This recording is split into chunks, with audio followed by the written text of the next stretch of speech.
chat is bugging right now. Don't wanna worry about a thing. But I am so terrified. My stream will wash up and die. How long before I go insane? I am so thrilled right now. Cause chat is bugging right now. Don't wanna worry about a thing.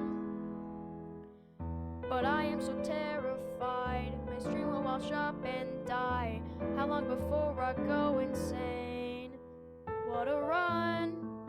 So much fun. What a beautiful, beautiful run. I killed all my targets with a suit and a gun. Fuck what they are saying, what a run. It's okay, it's okay. If our record gets beaten today. Was I muted? I was singing along the whole fucking time. Yo! Yo! What is up? Hello. Welcome to Marketing Monday. On a Monday, on time. Sort of a par for the course for me, actually, at this point.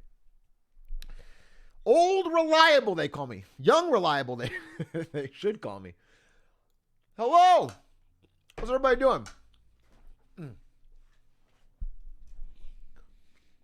Big A, please save my portfolio. It's hemorrhaging. Well, we're going to talk about it. Maybe talking about it's better than making money.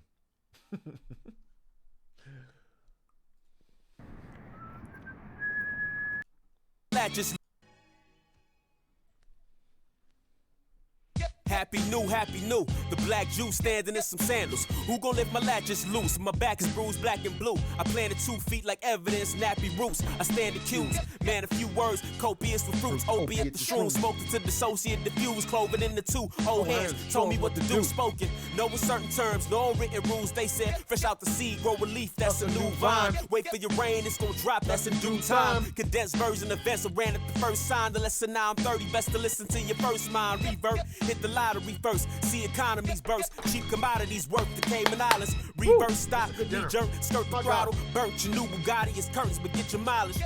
Rap about rap just to be facetious. My similes and metaphors like a figure of speeches. More than one way to skin felines well. What's a cat with 9 lives? To a cat of 9 tails on the gold standard. The epitome, the cornerstone, the old adage. Ancient proverb that you can learn but you don't practice. Hate it when it's plain, but Best rap bar of all time? I don't know. People always like the dead in the middle of Little Italy. Little did we know we riddled a bunch of middlemen who didn't do diddly. Which is like a pretty good alliteration. It's not the best. I think there's like harder bars.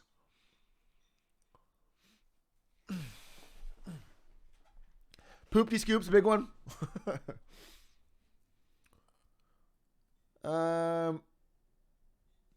Real cheese move in silence like lasagna. This is a classic. That is a classic.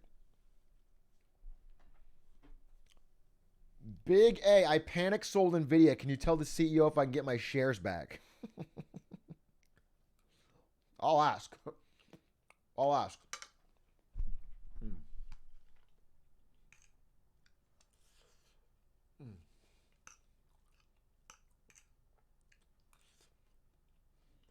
Why is crypto falling? We're going to talk about it.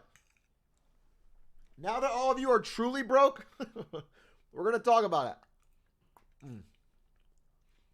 I'm not wearing the wrong shirt. It's my classic Maya shirt. So we're going to do Marketing Monday in a little bit. First, I want to catch up with everybody, see how y'all fucking doing. Like, what's the word? What's the haps? What's the news? How you been? How will you be? 15 months of Prime. Will Big A finally notice? I did. And thank you for your service. 15 months. Goddamn. You know what? 1 in 15, that's pretty big. That's pretty big on my side. Almost heroic for me to have noticed when it blinks by like 15 months. When you're as old as me, 15 months, that could mean that's a nothing. Thank you, Kira, no, for the 15 months. Appreciate it. I assume you're joking, but if I have missed 15, I'm very sorry.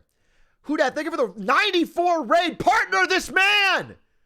Partner who dat 950. Twitch, I urge you. I implore you. Partner who dat. Get it done. Here's the deal. I need Houdat to keep taking time off work on Saturdays. So in order for him to be financially solvent, he needs to be partnered. He sent another fake text today. He said his boss or whatever said, "Hey, can you be a lifeguard for this event on Saturday, 12:30 to 4 p.m.?" And he says, "I don't think that will work. I have tickets to see a movie at 4. It's a 30-minute drive." Which is a lie. He's going to play Roblox. Roblox with me and the other chuckle fucks in S3K. Man, I understand lying there because that's, it's a sad excuse. I would not want to tell my boss that I couldn't make it to a paid opportunity because I was playing Roblox. But that's just the way it goes. We're going to play Roblox on Saturday, yes. Not today, though. But anyway, partner Houdat 950. Good trending. Big At, I like cars. What do you drive? Well, I either take the Bugatti. Sometimes I'll do the Bugatti. It's like a driver car for me. I'll take the Rari, the Ghost. Or maybe the Honda Fit. I got 4 great cars. And they're all just fucking, And some days, when I'm out in the town, I'll take the Honda Fit. But don't worry, I got the Rari back in the garage. Spent all those gains on cars. Yeah. I took all my Nvidia stock money and I bought a fucking Rari and a Lambo. That was not a joke. Yeah, I have both.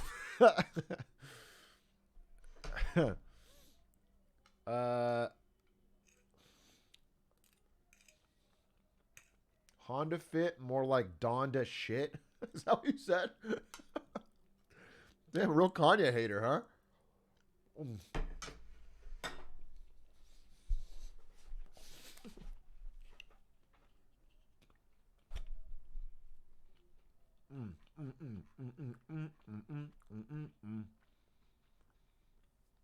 I just made $600 playing poker. That's huge, but be careful. Winning at poker can be just as bad as losing. Winning at gambling can be worse than losing because winning makes you so happy that you won and you chase that high. Believe me, as a man who has lost plenty of money on craps,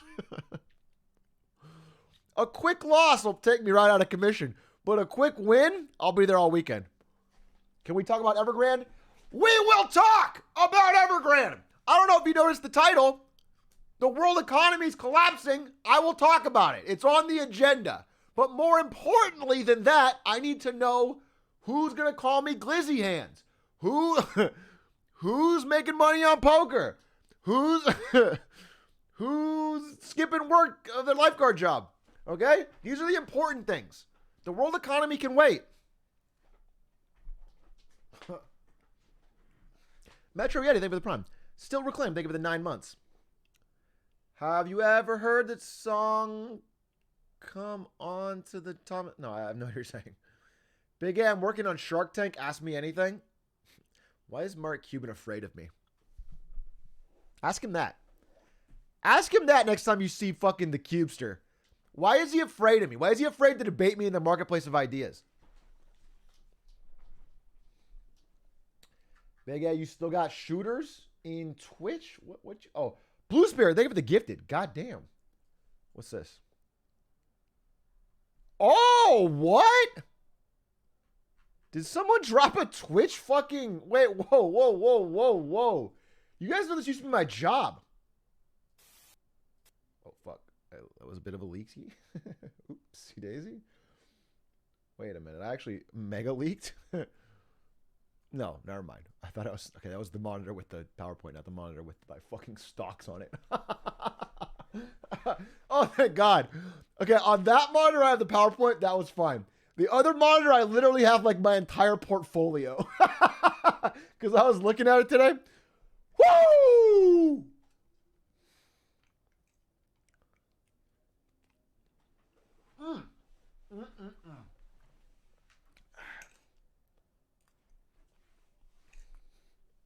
Okay. What I was trying to show you guys was this.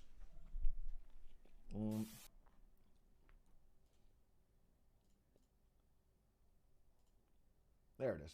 I also need my fucking camera. I also need chat. Where's chat? Chat? Oh, I got you. Hello. Hello, chat. They tweeted about me. Keep your third eye open. Well, I'm in there. I don't know if I'm the beginning. That's it. Stay woke, you know? Like, keep your third eye open. Didn't even really get the kill. But this used to be my job. When I worked at Twitch, I would handle the social media, and I would find partners and tweet about them. And now, years later, they're tweeting about me. Powerful moment. Powerful moment.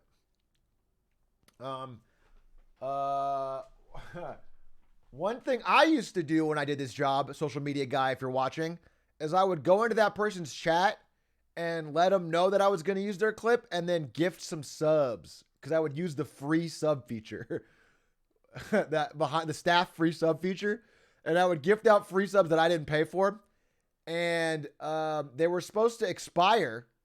They were supposed to expire in 1 month, but I often did it wrong, and they would never expire. And so there's plenty of people out there that have free subs for life to a lot of streamers. And that is the difference. And if you want to be generous like I was, feel free to toss around some free subbies.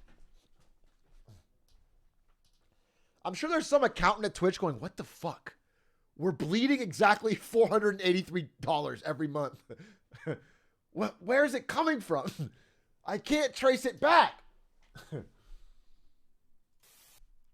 I might pop a hat on here because my hair's a little wild child. And I showered many hours ago. 1 second. Let's see if we got the Enron hat around.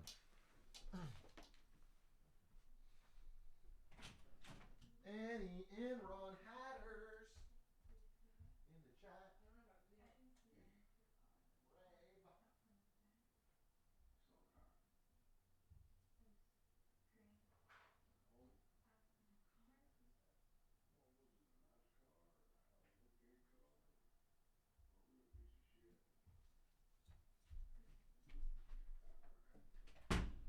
Psych! I lied about the hat in order to do cocaine.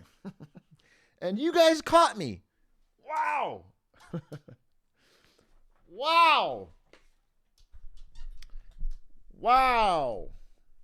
Genius. Genius. Wow. The detectives in chat truly have cracked the case. Today is Marketing Monday, and I've got, I think, one of my best Marketing Mondays in a minute. It is relevant to gamers. It is relevant to marketers. It's got psychological trickery.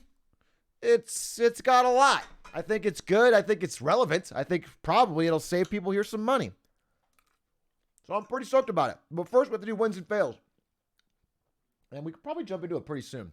Let me finish eating. Can we just chill for a second while I eat? Ari made me this fucking amazing fish dinner. She was wearing a bra, but we're not going to hold it against her. And brought it to me, and now I want to eat it. And we're going to talk about how the world economy is collapsing. Which it could be. This could literally be the beginning of a very dark time in the world. Or it couldn't. And we're going to find out. What kind of fish? I'm doing a little bit of mukbang. I don't know what kind of fish this is. I don't know fish. Bro, I'm not a fish expert. The kind with gills.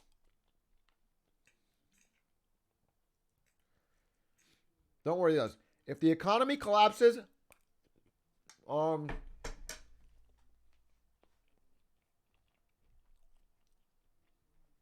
thinking we'll buy up some sort of like field.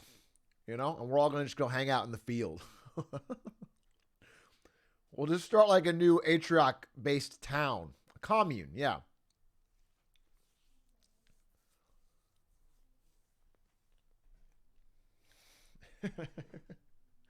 Yeah, we'll call it Tomato Town. That's never gone wrong.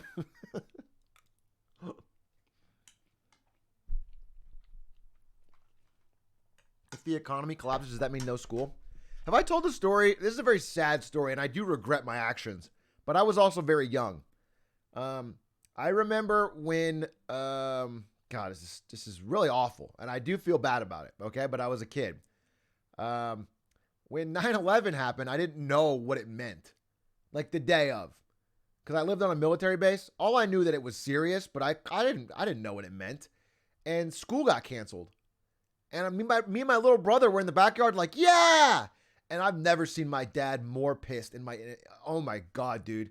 The fury of my military father when we just like even slightly smiled there was no school, was fucking haunted into me.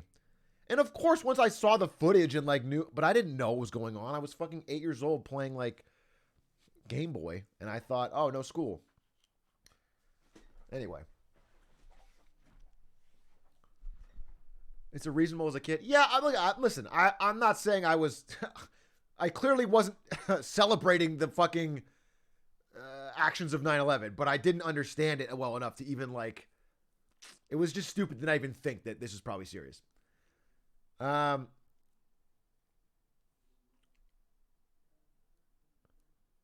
2000 me playing Mario Kart Wii, not caring about the economy. Yeah, I mean, yeah, I think a lot of Zoomers had this with the Great Recession, right? I mean, you don't know what's going on. You're just fucking playing Mario Kart Wii, or you're playing Fruit Ninja. And like a lot of bad shit's happening. People are really, bad things happening all over. You don't really get it. You're kind of insulated as a kid. Or sometimes you're not. And then you really have to feel it, which is terrible. I mean, Ari's family lost their house. It's a very tragic story. And her dad worked adjacent to construction, so he also like had less work. It was very sad. It was widespread. So anyway, speaking of all the bad things that can happen, we are possibly due for economic collapse 2.0, which is, it sounds bad. It sounds bad, but think about it like this. Zoomers may be able to live through a record number of economic collapses. You guys might break the record. You might get like 2, 3, or 4 before you even hit prime working years. That's kind of sick. That's kind of like a world record. Yeah. That's pretty fucking hype, actually, when you think about it. And that really sets you up for success, when you grow up in 3, 4 economic collapses. Okay. I guess we can jump into it. I got a lot to say today, so it's fine to start early. Let's go into Marketing Monday, and we'll start with the wins and fails. Tag yourself in the video.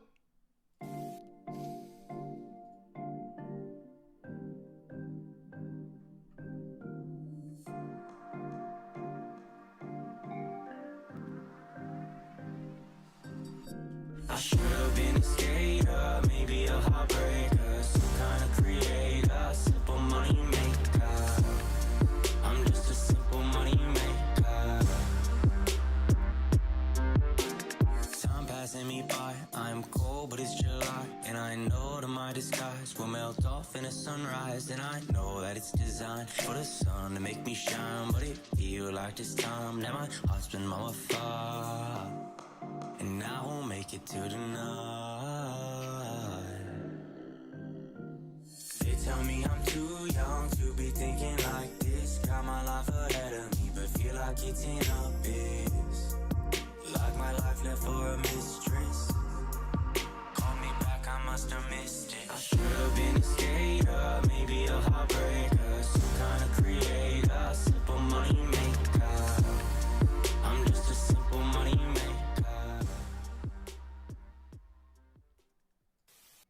Yo, that song rules.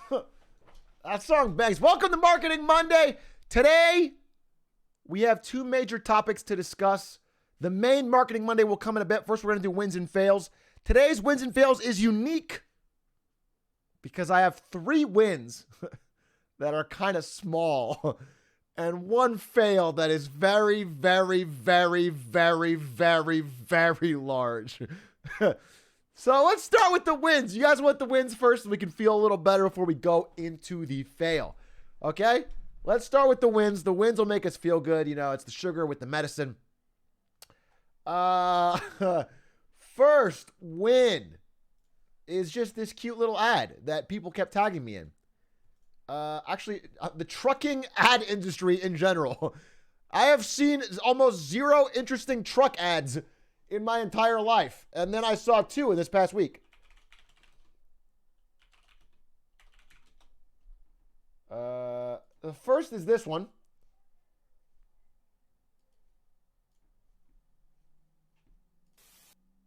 It's this Tomorrow War truck driving around Japan to promote the movie. I don't know if you guys, I don't have any sound for it, but it's just like this, you know, it's definitely eye-catching. It's pretty clever. Makes you think. You're interested, then you're creeped out. You look at the back, you find out about the movie. It's clever. I think it's pretty clever. I think it's a cool ad.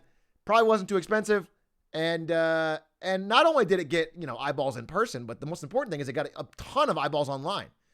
It was clever enough that it got viral in terms of video. It was high on Reddit. TikTok, there was TikTok about it. So obviously pretty dope. Pretty dope. That's a win. On the same front, I didn't even see this guy. Wait, they got a military guy driving it or in a military outfit. Yeah, it's clever. In the same vein, a funeral home did a "Don't get vaccinated" slogan driving around, I believe, South Carolina. I'm surprised their tires didn't get fucking slashed. But again, very, very clever. And this also went viral online. I would be worried to drive through the South with this clever ad. But hey, I don't know. I mean, in terms of like getting attention, it did an amazing job. And it's obviously very clever. So that's a win for sure. Overall win for the trucking industry. Truck ads. Truck-based advertisements. Okay, those are one. Let's put that as one win. That means I still have 2 more wins to feel good about. Sorry, wait, what'd you say? I love trucking. Huge win based truck month, baby. The future is truck. I'm going to go to a marketing conference, get on stage. Ladies and gentlemen, the future is truck. Raise my hand. 2 trucks come on stage behind me.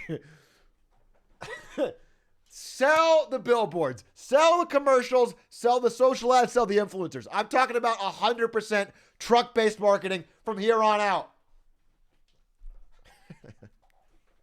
Nike giant shoe in the back of the truck. I don't know. I'm still thinking about it, all right? Actually, Nike did a cool one. Actually, speaking of truck-based marketing, I forgot that Nike did one where Kevin Hart was working out in a clear, like the back of the truck was all clear, and it was just Kevin Hart like on a treadmill and lifting weights, and they just drove around the city, and it had a big Nike logo on it. Everyone's doing trucks. Okay, next up. Next win.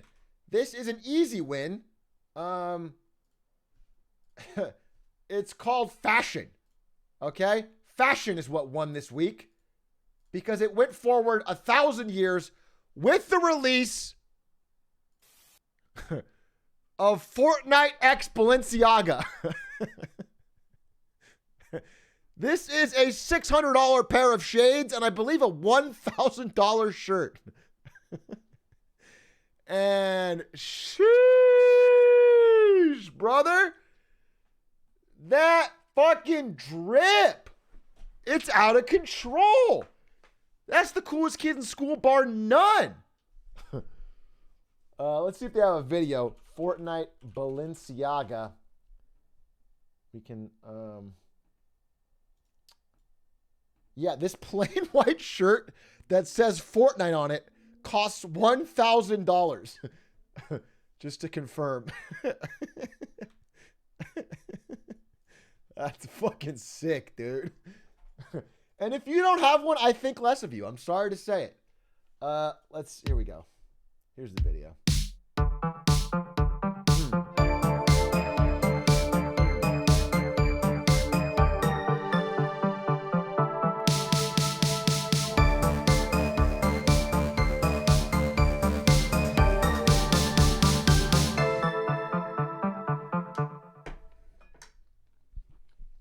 Damn, one more time.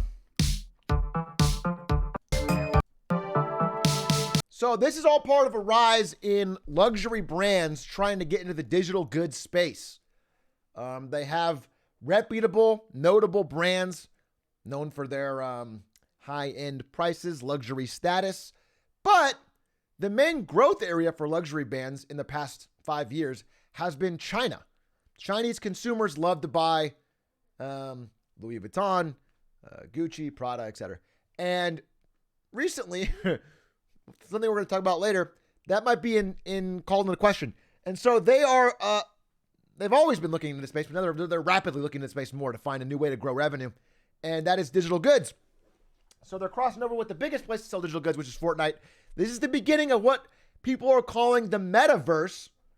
We're only seeing small offshoots of it right now within games, but the future, the idea is that you'll have these, the ability to buy digital goods that we all just tacitly consider to be just as valuable, if not more so, than physical goods.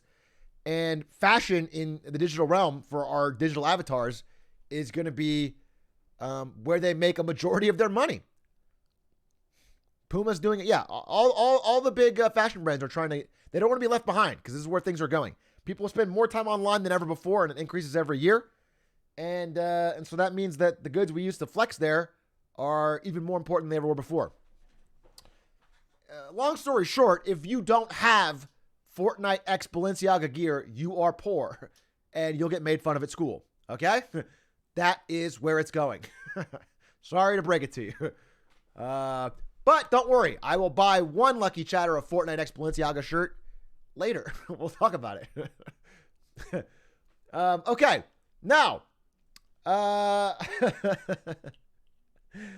let's get to the final win. And this is a really important win. This is actually one of the most important wins I've ever put.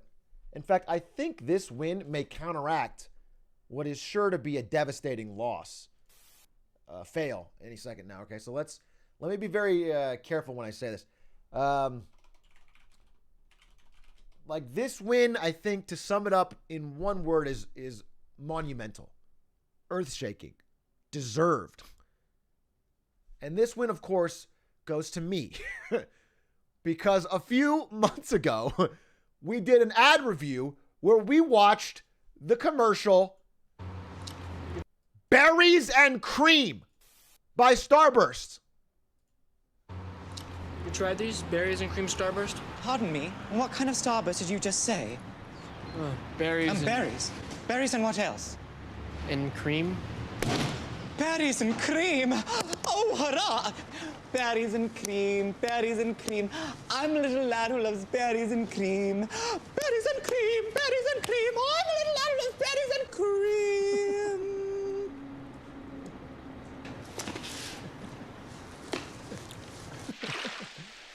Now, this commercial is from 2007. I think it's a great commercial, by the way. It's from 2007. No one talked about it for 10 years. Then I watched it on screen, say it's good. Now, as I recall, a large portion of my chatters said, what? I'm a Zoomer. I don't like this. This is some millennial shit. There's no way Zoomers would like this. Flash forward less than 3 months. I think a month and a half. It is like the most popular fucking sound on TikTok. Every fucking Zoomer I see on TikTok is dancing to this fucking ad. Which means, yet again, I was right. And as a fucking whole, most of chat was colossally wrong. And stupid. So this win is huge, and I hope you guys will celebrate with me as I call most of the people in that chat back then dumb as shit. Yet again, I have basically created Zoomer culture, despite being 150 years old. Created Sheesh. Created, what else did I create? Berries and Cream.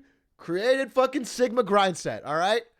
Basically, if you want to know what Zoomers are going to do in 3 months, watch my stream now, okay? Because they're going to be doing that.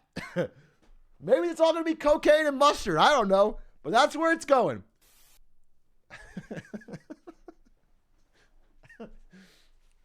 Fingers on the pulse, baby. Fingers on the pulse. Now, speaking of fingers on the pulse in a more somber way, we're probably all going to die in poverty. Because let's get to my fail. Let's get to my fail, brother. Over the weekend, a Chinese real estate titan called Evergrande collapsed completely. Their stock down 95%. They had hundreds of billions of dollars in debt due to pay today that they have defaulted on. It means they're not able to pay it, and they're telling the creditors they're not going to be able to pay it. Now, you'd think, why does this matter to us? Well, it turns out, globalization over the past 20 years has made us all more interconnected. And a gigantic real estate developer with $2 trillion plus in unpaid bonds that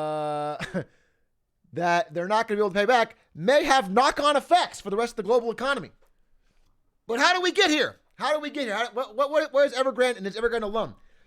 So again, this is all breaking news story. I was up literally till 2 a.m. last night just reading tweets on this if you guys know the guy Michael Burry from The Big Short, he posts these tweets and then deletes them. He'll post a tweet being like some really insightful thought on this, and he deletes it 5 minutes later. So I was just sitting on his fucking Twitter refreshing and checking everything out. Anyway, so let me explain. So, you guys know that the Chinese economy has been growing rapidly over the past 10, 15 years. And one portion of that, of their giant growth in GDP, has been real estate construction. The government of China has been basically encouraging real estate construction. And local governments have been selling land to almost basically, like, rather than collect taxes, almost pay for their services. So like if you're a small city in China, you can make more money just selling land to real estate developers than almost any other way. And so every part of China was doing this, and it created what was called ghost cities, where there's like these big, shoddily made skyscrapers and construction and stuff that no one was actually living in. But on the books, it was worth a lot of money. It was worth a lot of money. And so a company like Evergrande, which is a real estate developer, was posting huge profits and was saying they were worth more every year. In fact, it is very rare for a company to collapse after having the previous 20 quarters all be green, all be positive. They never reported one bad quarter until they said, oh, we're actually broke. They said, we're doing great, we're doing great, we're doing great, we're doing great, we're doing great, we're doing great. Oh, we're broke. Enron, very similar to Enron. Enron, yeah.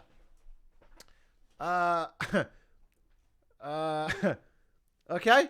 And so they will not be able to pay their debts. Now, is this isolated to just Evergrande? The data that I'm finding says no. A lot that I can see is they may have been the biggest and possibly the worst, but the incentives to build, whether or not that building was going to be valuable or whether it was a good construction or whether people would live in it, were there for everybody. And so just today, 2 more gigantic real estate companies in China went down 80-90%. They're also about to fail. And that begins a knock-on effect because now mining companies that make metals and things that might be used in construction are also starting to fail. Okay? It's a domino. And now companies in the West, like give you an example, BlackRock is one of the biggest investment firms in America, massively invested in some of these Chinese bonds. They will now, now they have to pay that debt that they can't get back because they were expecting the money from the. So there's starting to be a bit of what we could call a global financial crisis. And again, this is similar to what happened in 2007, 2008, but almost more extreme because also what's more scary is that on our side, our stock market, let me show you,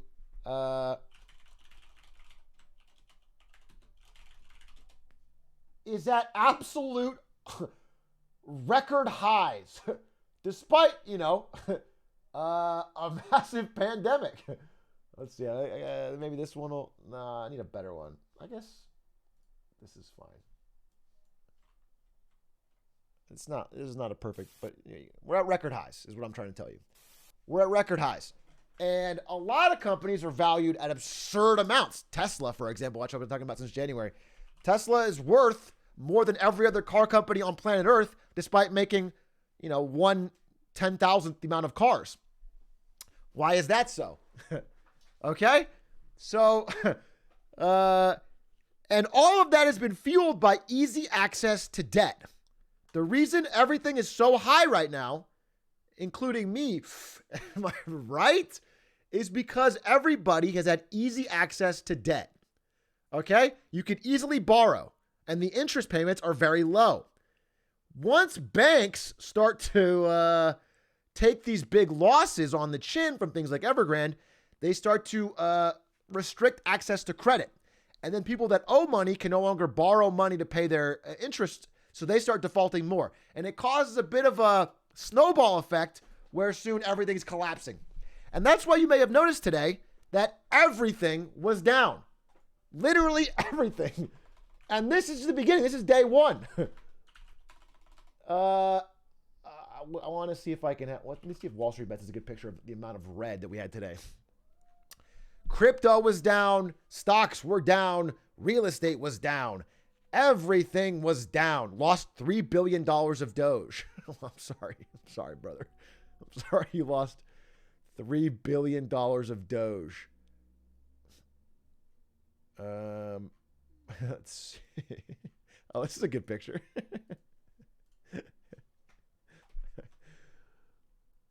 It's so badass when men stand in front of shit they destroyed. Iron Man, John Wick, Xi Jinping in front of the world economy, and the Joker. But, well, you know, listen. So, anyone who tells you they know exactly how this is going to play out is a fucking liar. It is far too complex for one human being to know all the different domino knock-on effects. What I can tell you is, what we're hoping for to keep the gravy train rolling is for China to step in and bail out these companies, similar to what America did in 2007, 2008. A big fat bailout would keep the musical chairs going. We get a few more years before we have to deal with it. Okay? The problem is state media in China, their biggest newspaper, released a statement on Friday saying that Evergrande is not too big to fail, implying they will let it fail, implying that we may be due for some real fucked times. Now America doesn't seem to mind bailing out anything and everything. We bail out too much. We bail out so much there's a very bad incentive because people can take on absurd risk and they know that if they fuck up, they'll just get bailed out. Okay? But we can't bail out Evergrande. America cannot bail out a Chinese real estate company. So the problem really rests on if they are going to do it or not.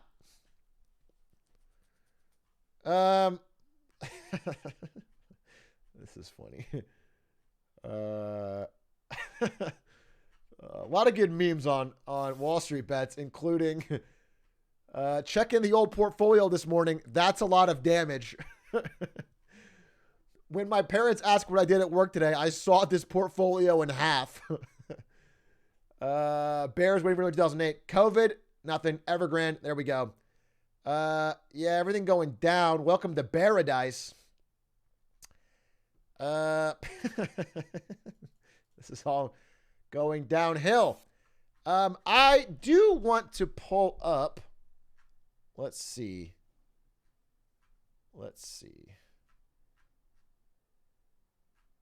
So what is particularly interesting about this for crypto, because I've been talking about crypto for a while on here and how you can get in on for a low price on Atrioc, is that so much of crypto is owned and mined in China that these massive defaults in China and a rupturing of the economy in China will have immediate effects on crypto.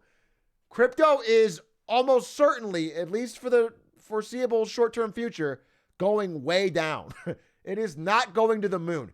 And I would encourage you to not buy the dip. But again, every time I say that, it goes up $1 and someone goes, "You idiot. If I had bought it at $4,998 yesterday, it's $4,999 today. I would have made millions if I bought 1 million shares." Okay? I am telling you, for the safety and security of your future, probably this is not a good time to buy the dip. Bitcoin dropped 10% today. That's fucking huge. Dogecoin's going to this is all not financial advice. Do whatever the hell you want. It's not my money. But what I am worried about is if this does continue for knock-on effects, everything is going to go down. Even SafeMoon? Well, no. Obviously not SafeMoon. No, obviously SafeMoon is safe. The problem is when all the knock-on effects come at the door and they come knocking and they're like, take you down to the ground, SafeMoon points at the sign, safe. And they have to walk away. Safe, it's like a shield around, so it can only go up. So that's where that's definitely where you put your money. Anyway, what I'm trying to say is, and again, this is not financial advice, do whatever the hell you want. If you have been waiting to get into a stock, let's say you're like really excited to get into Amazon stock or whatever, and you see, or Tesla. Tesla's a great example. You're like, Tesla's going to the fucking moon. I can't wait to get in on the dip. And you see it dip a little bit. I would wait for a bigger dip. That's if I had to give you one advice today, it's wait for a bigger dip. Because I have a feeling that the dip that we are about to see could be massive. Could be, and again, we have no idea how this is going to play out, and a lot of it depends on how the government responds. Government can always print money and try to change things. Well, kick it down the road. Eventually it'll happen, but kick it down the road. But I think we are due for some sort of piercing of the bubble with just a massive amount of debt and leverage in all globalized society. And so when this stuff starts to dip, my advice would be not to immediately buy the dip. That's my advice. Do whatever you want. You can make your own decisions. Maybe you'll be a millionaire. Okay?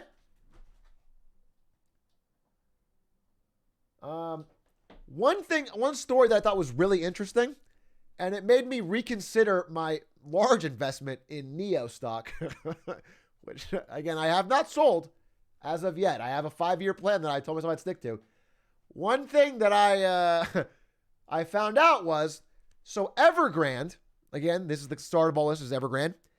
They're a real estate company. But back in March, they started to realize that they were a few months away from being totally broke. They were completely insolvent. They couldn't pay on their debts. And no one knew yet. Nobody knew yet. And what they did was create this. Just capitalizing on the stupid amount of hype in the market. They created Evergrande electric vehicles. Like a spinoff of the real estate company.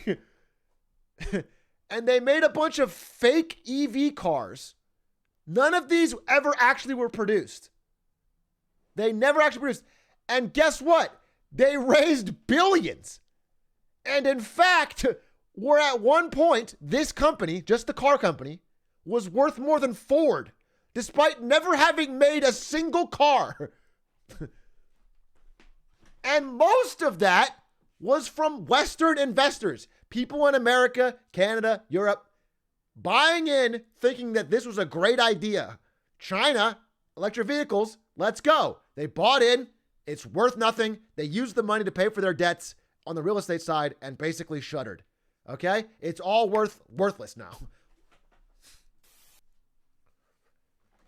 So, obviously, NEO is different. Now, don't get me wrong. NEO has cars that they have sold.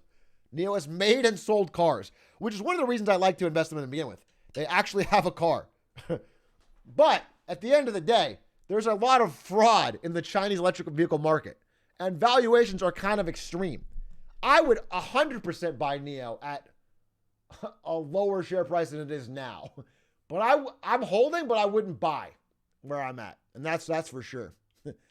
But again, we'll see. 5 years.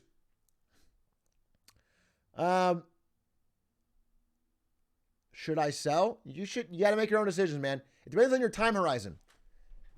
Listen, it's not a NEO-based podcast. Okay, I don't want to talk about NEO too much. My personal belief is that because they actually sell cars and because they've sold more cars every year and because Western publications have actually gotten to test drive the car and found it to be quite good, I think they'll eventually do well. They have a good brand in China and their brand scores are pretty high.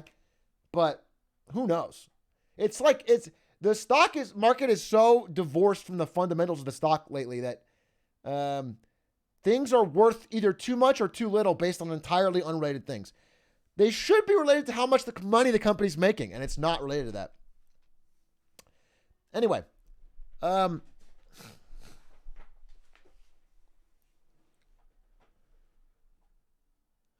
will this global collapse impact my channel points? They'll be more valuable.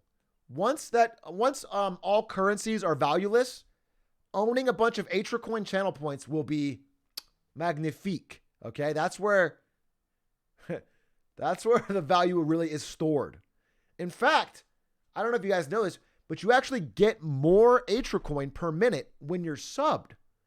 So you can convert your useless US dollars into a sub. Then start generating powerful Atrioc returns. It's almost like a license to print money. Blair Bear 261 just had a license to print money. Chaunch just printed his license to get more money. Wow, thank you. Hydra Moose, thank you for the 16 months of printing money. Blanks, thank you for the 25 months of printing money. Chocolate with the prime. By the Josue, just gifted 5 people a money printer. Skits, thank you for the 3 months. Cousin with the prime. Elephant Waffle with the prime. Hammock Kitty with the prime. Infinite money. Oh, God, what am I doing? I shouldn't have told you guys. Now all I'm getting is stupid American dollars, and you're getting fucking Atrioc. I'm getting fucking robbed over here. I'm getting bilked.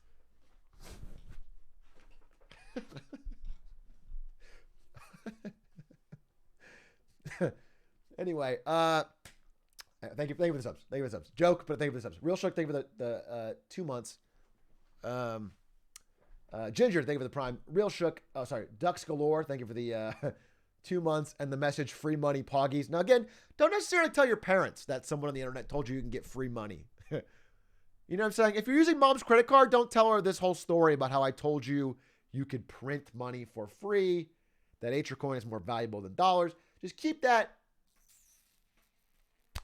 It's like a secret, you know? They won't understand. And plus, they'll want to get on it too, and it'll devalue your Atrioc. Vovo Doko, thank you for the 5 gifted. So I can answer some questions about this. I mean, there's a lot to say about it. I don't want to go like super in the weeds. But it is a fascinating and scary future that we're heading into. Let's see.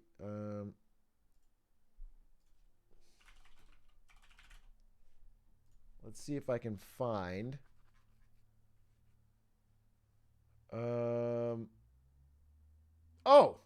yeah. What I really wanted to find was this is what scared me about. So again, a lot of this, it's easy to be like, oh, this is China. I don't have to worry about this. And I don't think that's the way it's gonna go. But what I want to show you that had me the most spooked. I hope I can find it.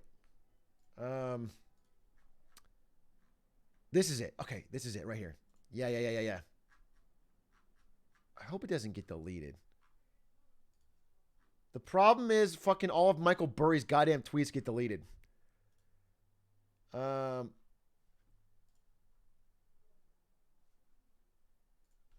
One second. I want to show you guys this.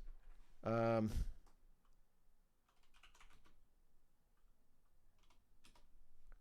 it is.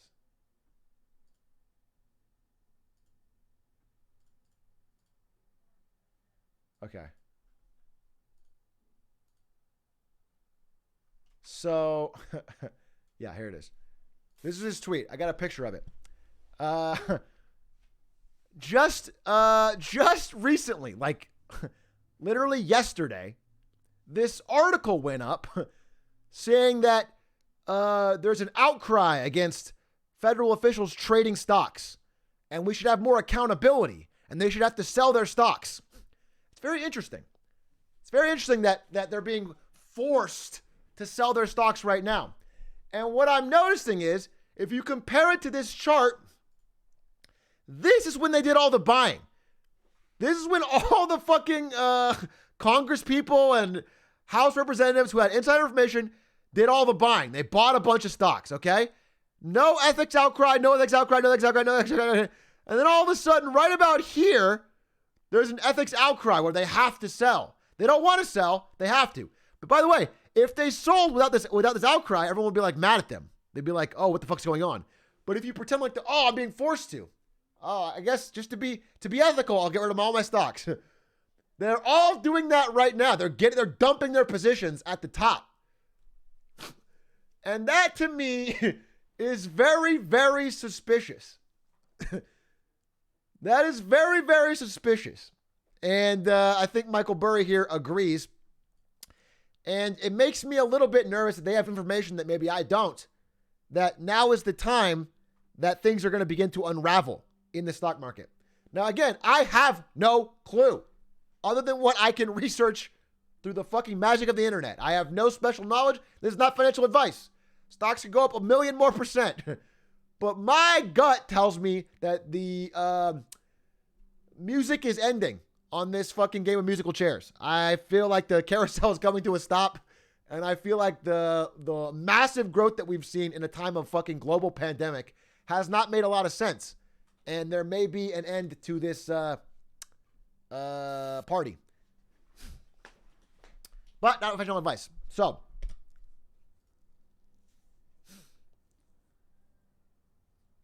basically I'm going to be broke for the rest of my life. Not necessarily. To be quite honest, it depends on okay, so generally I want to give you guys recession advice. If you graduate directly into a recession, that's bad. So if you're in college right now, try to be younger somehow. Try to be younger, okay? Try to be younger. But if you're younger, technically, usually after a recession, it begins to rebound and there's a period of growth. And that's actually a good time to graduate. And also, you want to be entering your prime earning years as things are really low. So when you buy things like a house or stocks or whatever, or your 401k, over the course of your life, it'll go up. Right now, the federal government is just printing money to keep this artificially high so that all the boomers who spent all their life getting stocks and bonds and houses can stay rich. That is basically what's happening. The primarily voting bloc is boomers, okay? And all of their money is in houses and stocks and real estate, and they don't want that to go down. If it goes down, they get mad. They get very mad, and they vote somebody else. And so everyone's just sort of trying to keep them rich and happy. So you kind of, I know this is going to sound weird, but you kind of want some correction at some point. If there's no correction and everything stays super high, then it becomes like it is now, where it's impossible to afford a home. It's impossible to really get a foothold in the stock market. There's no way to grow value because we're already at record highs. So it just kind of depends on timing. But it's not going to be good in the moment. So don't apply for grad school. I have no idea your personal situation. I can't tell you that. I have no idea. And again, everything I'm saying is based on just inferences from my own experience, from my own life, and from my own research. Something I'm very fascinated about. I cannot give you actual concrete yes or no answers or advice on anything because I truly don't know. And I don't think anyone truly knows how this is going to play out.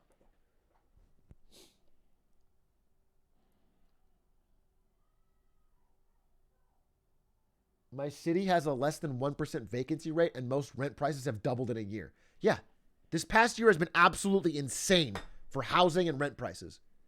And it's becoming harder and harder for someone just graduating or just entering the workforce to even afford to live.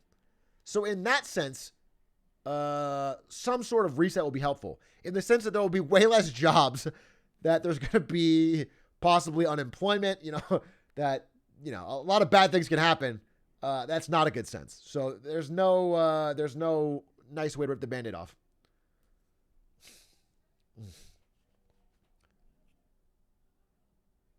Atrioc, this wiped out my gains for the past 6 months. Between calls and crypto, I was 20% up and now I'm at 0. But if that's it, then I'm golden. I'm doubling up in a week. Brother, it sounds like the way you invest is very risk prone. And I don't think my advice is really going to get through to you. It sounds like you are a person that likes to gamble, and that's fine. And I wish you luck. I just think it's easier to gamble when everything's going up. And if we enter an environment where things start to go down, who knows? Who knows? And we don't know how this is going to play. Everything's new here. Everything's bigger and newer and different and more globally connected than before. I have no idea. Maybe this will be a slow fucking Hindenburg. Maybe everything will fucking dip tomorrow. Maybe it'll go to the moon even higher. And then it'll crash. I don't know. I really don't. And I'm just telling you that we're in a very uncertain time, kicked off by a massive, massive, massive failure to pay in China. That is the event that is sparking everything. Are we going to have channel point gambles on how screwed we are? Not a bad idea. Then you could profit. You could hedge by betting a lot that we're screwed. And then if we are screwed, at least have a lot of channel points.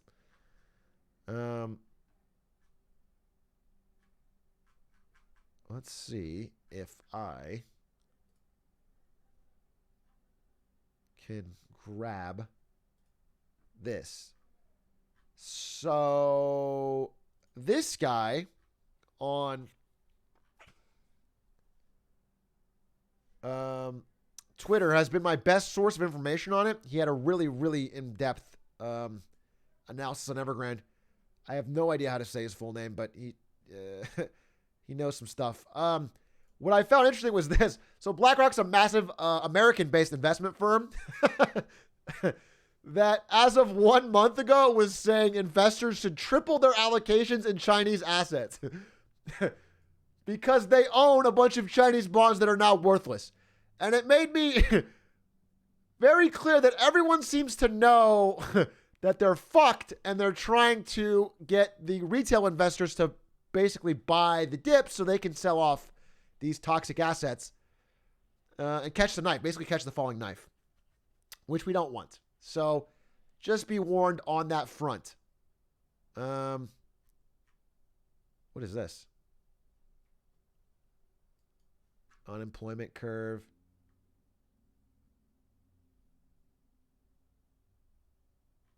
He also called it back in September that something was going to happen, or September 3rd. But what?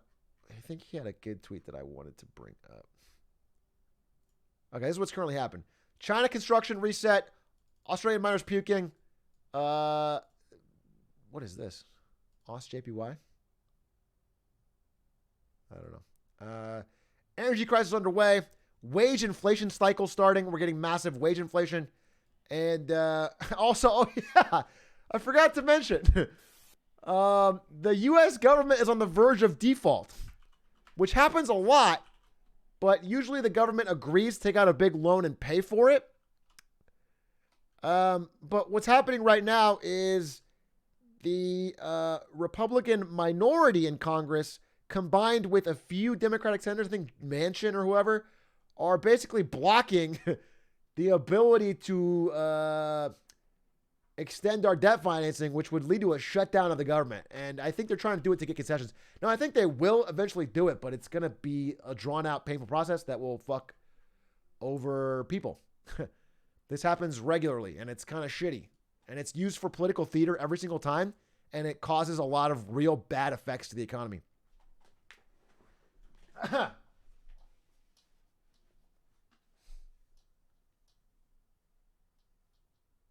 Does this mean gas prices are going to go up more? I have no idea. I couldn't tell you. TLDR, rich people finally extracted all the wealth, and now it's going to make 2008 look like a wild party. I'm not sure. What I do think happened is that easy access to money and free, cheap loans and capital have created a few years of absolutely stupid decisions. And money going to things that don't make money. When that tide comes out, a lot of people will be fucking broke and not able to pay their debts, which means more people are broke, which leads on to knock-on effects where a lot of things get shut down. That's what I think.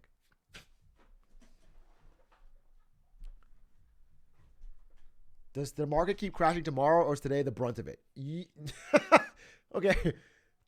No. Today was not the brunt of it. Today was nothing. Today was a blip. If the market's actually going to crash, We're only like down a fucking one smidgen from the top, dude. We're still at the top.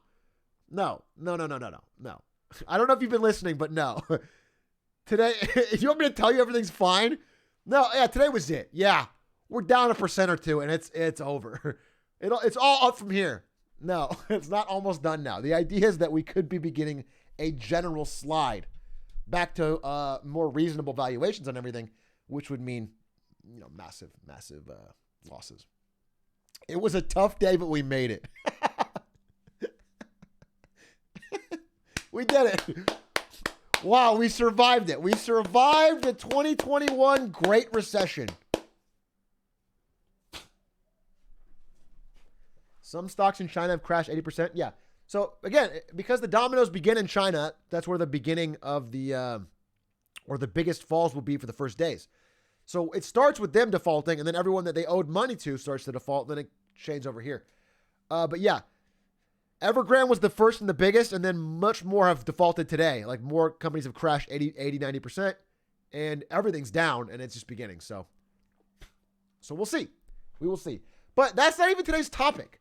It's 9 o'clock, and that means I have to get to today's topic. Today's topic is not Evergrande. I just wanted to bring that up because I was fascinated by it. We actually have a whole separate Marketing Monday about video games. We have a video games Marketing Monday. That's right. We have more. I've got fucking content on content today. And so we'll save ourselves from this very sad subject and jump over to the world of video games in an also kind of sad way, but an interesting one. And so let me get some water, and I will come back, and we will talk about our today's topic, which I'm actually very excited about.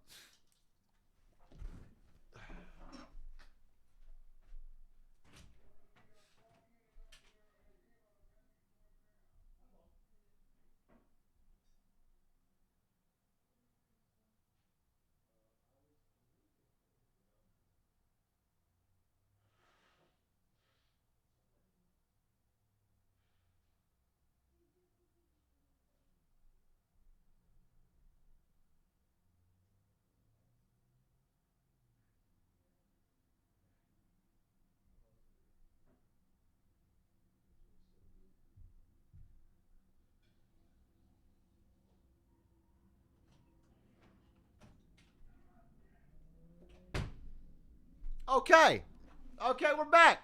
We're back, and better than ever. Let's get into today's topic.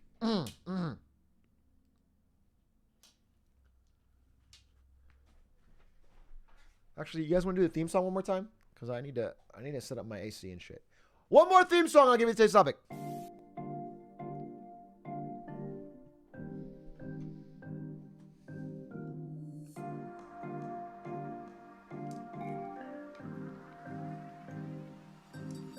I should have been a skater, maybe a heartbreaker, some kind of creator, simple money maker.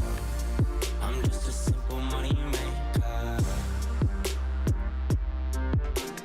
Time passing me by, I'm cold but it's July, and I know that my disguise will melt off in a sunrise, and I know that it's designed for the sun to make me shine, but it feel like this time that my heart's been modified. And I won't make it to the night. They tell me I'm too young to be thinking like this. Got my life ahead of me, but feel like it's in abyss. Like my life left for a mistress. Call me back, I must have missed it. I should have been a skater, maybe a heartbreaker, some kind of creator, simple money maker. I'm just a simple money maker.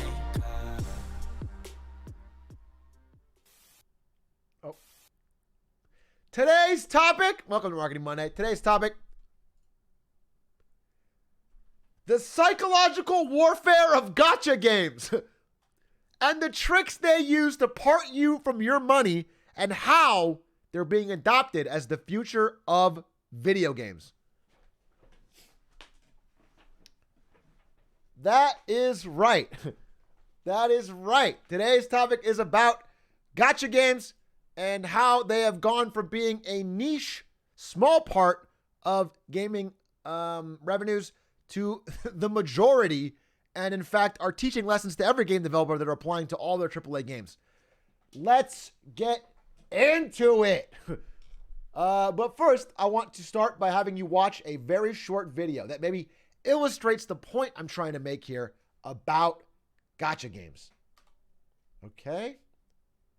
Let's see if I have this set up correctly.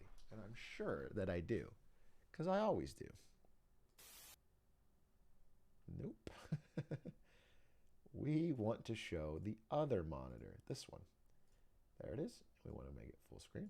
There it is. Okay, perfect.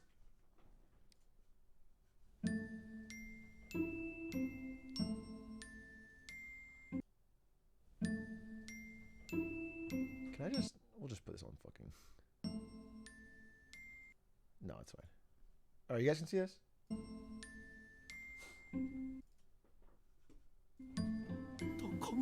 お話の第1部が終了した時点でみんな本当に感動して泣いたし、その人となりとかをこうクローズアップされてて、その人物一人一人をこう好きになれるようなストーリーになってますね。好きなもん欲しいじゃないですか。 You want what you love, right? You want what you love.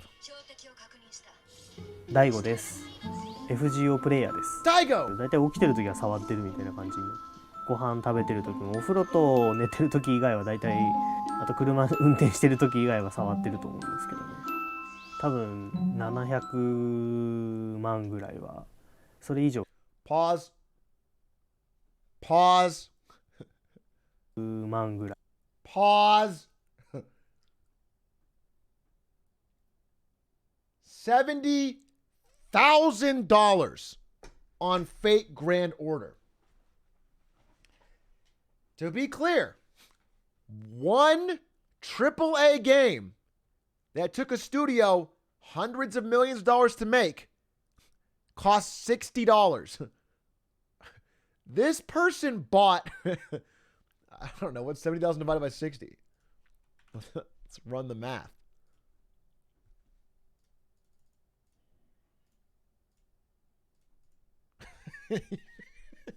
Basically 1,200 copies as one person. 1,200 AAA games, a lifetime of AAA games, or a skin, a series of skins in Fate Grand Order. And you can see why businesses might be interested in this kind of model. I just want you guys to get a sense of why business might be interested in this kind of model. Okay, that's the beginning of this presentation. それ以上してると思いますけど、もうそれ以上はもうあんまり考えないようにしてますね。まあ貯めてたお金があったので、それをあとはちょっと運用して株とか先物とかそっち系ですね。まあただ単にその強くするにはっていうのもあるしですね。1人出すのに多分5万ぐらいかかってて、それをオーグレベル5っていう風にしたかったので、まあそれでかける5なんで25万以上ですね。セーバー。お、I'm actually okay with this. And this is the best actual roll I've ever had. 85 quid left in the bank, and I'm gonna spend 60 quid. I've already spent 120 quid. That's a lot for me, who doesn't have a stable job because I'm in uni. Give me this. Give me this. Give me this, boy. 映画の感動だったら1800円だし、僕のその FGO での感動がね700万か。Can't argue with that. Can't argue with that.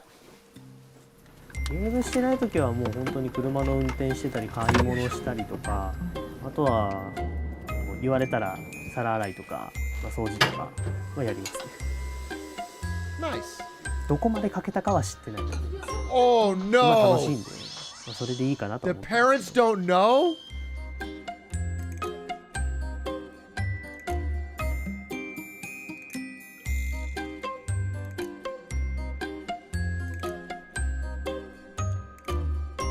Okay, so that is an intro video, just to give you an idea of some of what we're talking about when we talk about whales. Let's get into it. Wait, I want to see my thing here. Yeah.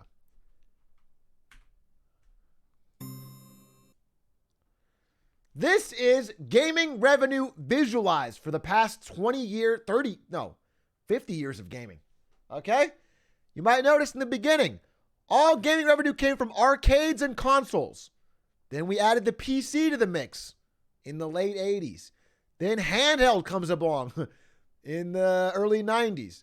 Okay? And then right around 2000, okay, right around the millennium, they start to add mobile. Red is mobile. Okay? Let me see if I can actually move this over. I'll move my face. You might notice mobile has gone from a little bit of gaming revenue in 2007 to more than everything else combined today. Mobile is now bigger than PC and console and cloud and VR combined. Mobile, in terms of revenue, mobile gaming is gaming. How did they do that? How did mobile reach these fucking astronomical revenues so quickly? They have a more effective way of parting consumers from their money. And we are starting to see that seep into all aspects of AAA gaming. Everyone has realized that this is a very psychologically effective way to make money. And so they are adopting it across the board. And that is why I would like to take the time today to sort of give you some defense, to let you understand some of the tricks that marketers and game designers use to separate you from your money. Okay?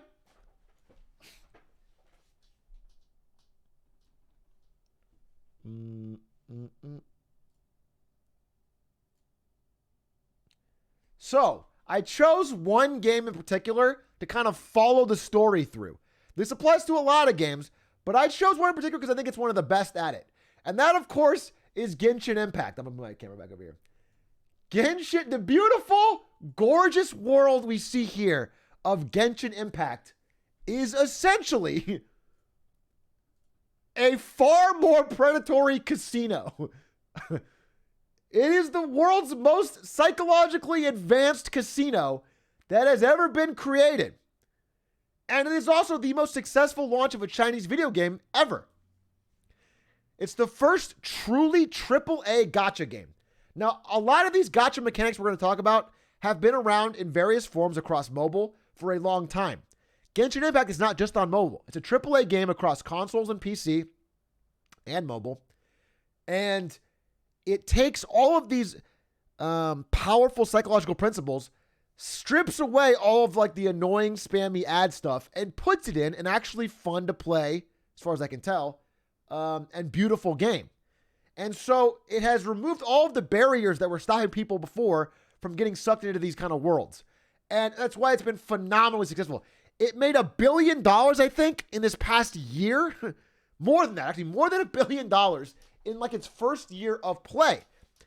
And again, I also want to say, I want to define a gacha game real quick. The key element of a gacha game and what makes a gacha game is that you can never really just pay for what you want. What makes it a gacha is you cannot say, I want that, and just buy it. Everything you want is behind some sort of lottery system that adds excitement and additional length to the game. Instead of just completing the game in a few hours with the amount of money, it could last 5, 25, 100 times as long for the same amount of content. Okay? Let's show you some more examples of the money they make. These are 5 of the recent characters released in Genshin Impact and the amount of money they made in a single day. The amount of revenue people made rolling for these characters in a single day. 15 million for Zhongli, 9 million for Albedo, 14.8 million in Gun. This is one day. Okay? Adding up to billions. Okay? Some of you in chat are pogging because you remember rolling for these characters yourselves. I bought all of those. Nice. Nice that you got them because you can't buy them. You have to actually roll for them. So the fact that you rolled for them is very impressive. Good for you. King. Okay. So now let me get into some of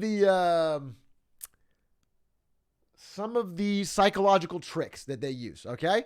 This is sort of an exhaustive breakdown of some of the really key things you're going to see a lot in all sorts of games, in gacha games currently and all sorts of games coming up that I want you to be ready for. So you can more easily resist and fight against it, okay?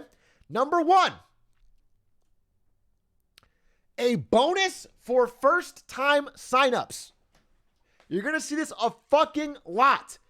This is when you first get into the game, they will give you some kind of bonus, some kind of double gems, some kind of unique limited edition first-timer offer that is massively better value than everything else in their store. The reason they do this is because once you've put in payment information, the friction for everything else that they're going to try to trick you with is drastically reduced.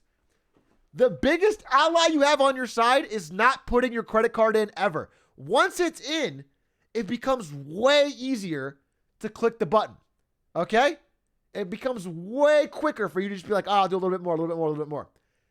Their whole goal in the beginning is to reduce friction, to make it as seamless as possible for you to just buy when it makes sense and to roll. So they will offer you insane deals at the start to get you hooked in. Okay? It would be called like let's say you're like, I want that skin. Having to go to your wallet and pull out the fucking credit card and type it in and figure that out is a stop moment. Psychologically, it's like a stop moment. It's a big pit of friction. They have to get rid of that. Okay? The first spend is the hardest. And I saw a video by a game developer describing it as like an icebreaker. Okay? And they said, quote, they only think of themselves as spenders once they've broken the ice. People naturally have a wall up that says, I will not pay for a mobile game. Once you break that wall, you break them. That is a quote. Once you break that wall, you break them. Okay? So be careful, is all I'm saying. Now, again, I also need to say this up front. There is nothing inherently, morally, figuratively, or literally wrong with you liking a game and spending some money on it. I just want you to know what you're getting into. These games are not designed to just be played like you have some fun, you spend a little money. They're designed to get more out of you than that, okay? So I want you to understand that and know what you're signing up for. Okay? All right. So, the next thing they'll do is battle passes, okay? Battle passes or any kind of format that requires daily logins or regular playtime. This is important. They will offer their best deals, their best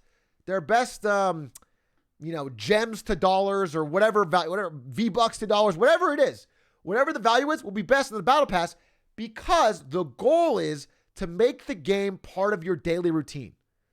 The main goal with this is like you pay for it and you can only get this daily gift if you log in every day. And they're happy to take a hit on the amount of money they make as long as they make sure the game becomes part of your routine. Once you do this for 20 plus days, it is now officially a habit in your brain that is difficult to break.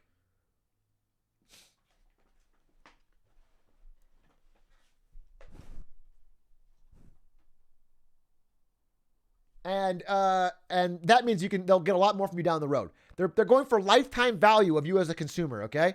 And so they'll offer you all these unique deals to try and lure you in to long-term play, okay? So this is for daily playtime. Next thing they'll do is, and this was baffling. I mean, listen, I've seen this before in other games. Genshin Impact took it to another fucking level.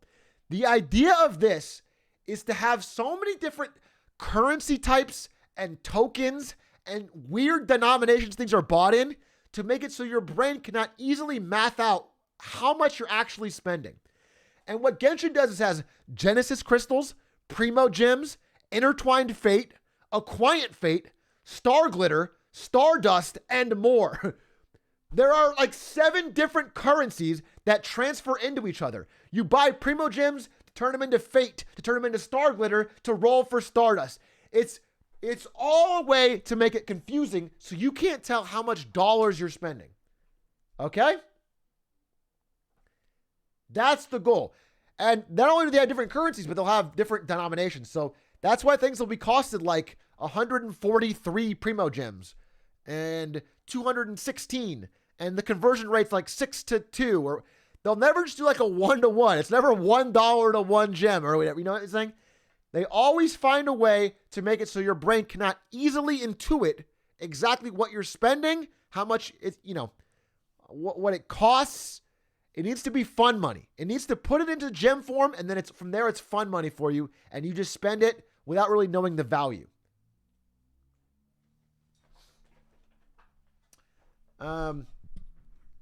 Also, they want you to think when you buy something, you get a lot of different things.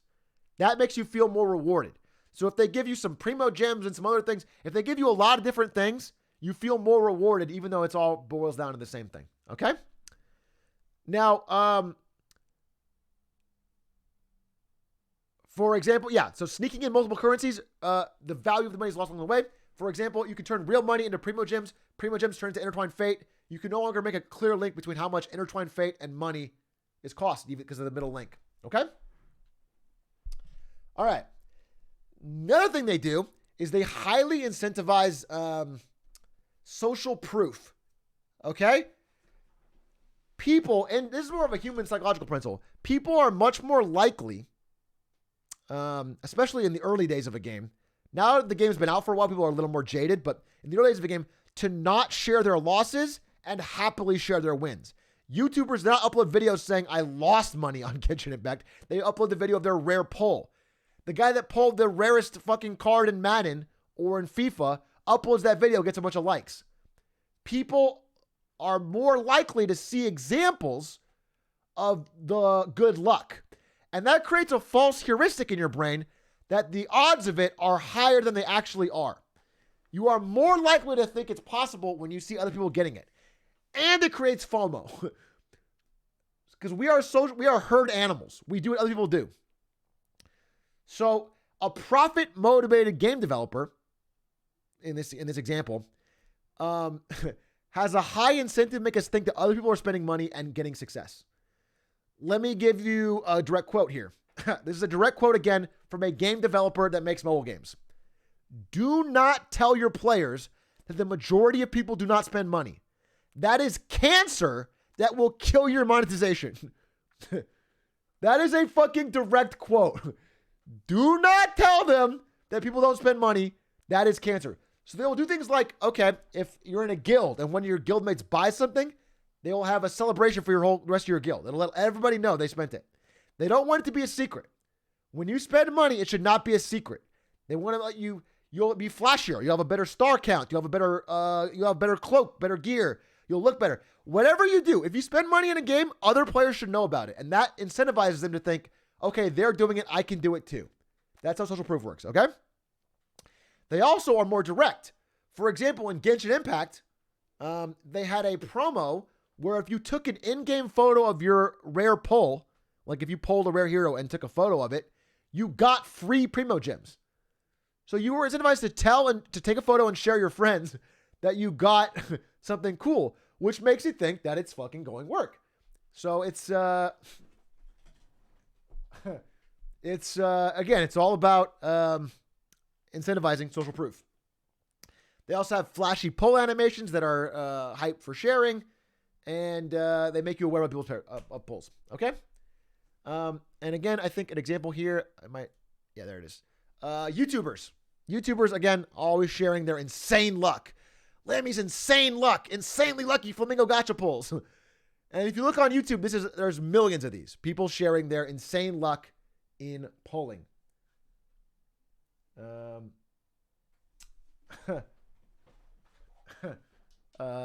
that's the type of thing that goes viral, and that's the type of thing that convinces people they have a better shot than they actually do. It's kind of similar to gambling streams on Twitch. You know what I'm saying? People remember the times where they get the insane win, but realistically, that's not likely. Zanful, thank you for the 2 months. Emmanuel, thank you for the 7 months. I spent over $300 on this damn game that I don't play anymore. You're talking about Genshin? Brother, you are not alone. And I feel for you. And again, if you had a ton of time, if you loved it, don't feel too burned by the 300. But again, it's more common than you think. But people are actually, I'm kind of applauding your bravery. Because psychologically, people are very unlikely to share how much they spend. Oh, Jesus Christ. People tend to compartmentalize how much they spend in a variety of ways. So they'll be like, okay, I only spent it for this one thing. I'm a free to play player, but I only spent for this one thing. Or they'll I only spent a little bit this month. I spent a lot last month. They'll find a lot of ways to, or like it was birthday money, so it didn't really count. Whatever. They'll find a lot of ways to compartmentalize and change how much they've spent when they talk about it with other people. Because inherently there's something feels odd about it when you're talking in person, but online they're happy to share it. And just to open the air, just to clear the air, I am 100% guilty of this. I have spent hundreds of dollars before I had any, back when I was broke in college, hundreds of dollars on LOL skins. And that's that's not even really a gacha mechanic yet. I spent on Hearthstone cards. Okay? I've absolutely fallen into the trap. Okay? So I'm not, but again, LOL skins is baby food compared to what games have gotten good at today with psychological warfare. LOL skins is like, you want to flex on your friends. That's level 1. Okay? That's like pretty easy to get around. I just have a weak mind. But if I was impressionable and playing Genshin Impact, there is so much more than that. And the fact is, if I wanted that skin and couldn't buy it directly, but had to buy 60 packs or 60 pulls to get a shot at getting it, and then do it again to level it up, that's where it starts to get crazy. That's where they are really taking advantage of the Skinner box nature of our minds. So let's go to the next slide. This is a video I'd like to show you called Let's Go Whaling. We're not going to watch the full video, just a clip. Let's Go Whaling. Tricks for monetizing mobile game players with free-to-play. Again, this is CEO of a mobile game company. Remind you that the best way to make sure of both your retention and your monetization is to make sure you have enough of an in-game economy in there. The 1,000 up there is actually clearly lowballing it. Top grossing games have in-game economies worth tens of thousands. That's how you can keep people in there. They have lots of things to do, stuff to upgrade, to progress along, and that's how you can make them spend a lot as well. Since you can, for instance, give a huge discount on something. This stuff is worth 150 euros, but now I'll give it to you for 5. If your whole in-game economy is worth less than 150, you can. Exactly. So basically, what he's saying is that you need to be able to get, like if you're a new whale to a game, there better be $1,000+ of things you can spend your money on. The games have to have such a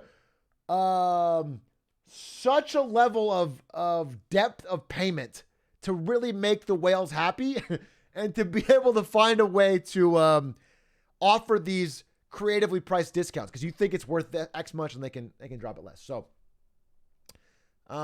the days of games having like relatively small level of pay to win, like horse armor for $2, are completely gone. Okay? There needs to be, if you want to, you should have no end, according to the game designers, of the amount of things you can spend your money on. There should be tens of thousands, 100,000. You should be able to spend your money over and over and over again on a variety of different things. Okay? That's how they work. Continuing. Do that. So let me give you an example here. From Genshin Impact, you may notice that the hero is something you can pull that can go up to 5 stars. But also all of their items and weapons can be pulled that go up to 5 stars. So every time you play this game, there is an infinite different number of directions that you can be spending money to try and level up. You're never at the max, okay? You're always able to improve something by spending money. They're always trying to find a different area with which to get you to upgrade. You should never be able to be like, okay, I'm done. One thing they never ever want is for you to be like, okay, I finally got it. Okay? Genshin has an economy in the tens or hundreds of thousands of dollars. To achieve perfect top tier characters and items is nearly impossible. There's no amount of money that can get you perfection in this game, and there's constantly adding more to make sure that's not the case. Another thing they do, this ties into patching of the game.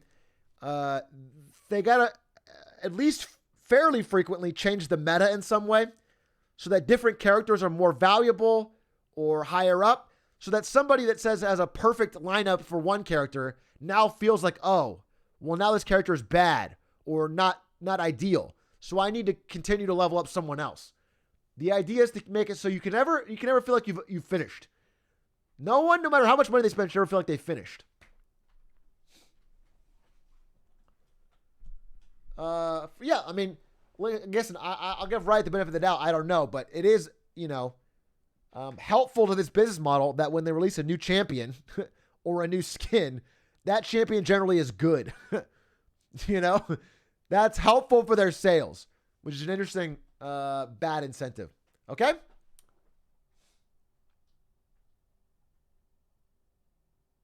Now this is one of my favorite, most interesting slides. This is the 4 types of players that you're going to see. Here, I'll put my face in the middle. The 4 types of players that you are targeting. Let's say we've all started Atrioc's chat mobile game company. We're all going to get rich, okay? We're going to start a fucking devious mobile game company to make billions. When we make our mobile game, there are 4 players we have to look out for. The killers, the achievers, the socializers, and the explorers. Generally, people fall into one of these categories. Let me explain what they are. The killers want to win, and they will spend anything to beat other people. They are the most likely to fall for pay-to-win type mechanics. Let me give you an example. I am a video game, and I'm a killer. The biggest thing I ever spent money on was Hearthstone cards because I wanted to beat people on ladder. That is how I spend money. I was playing the ladder. I would lose to a rare card and think, fuck you, I could beat you if I had that card, and then I would buy it. Okay? This is where I fall. So that is how you exploit killers. But that's only one small piece of the puzzle. Most people are not. Killers is like a relatively uncommon player base. The next we have socializers. People that want to have a good time with friends. Okay? This is the most common. Most players fall into here.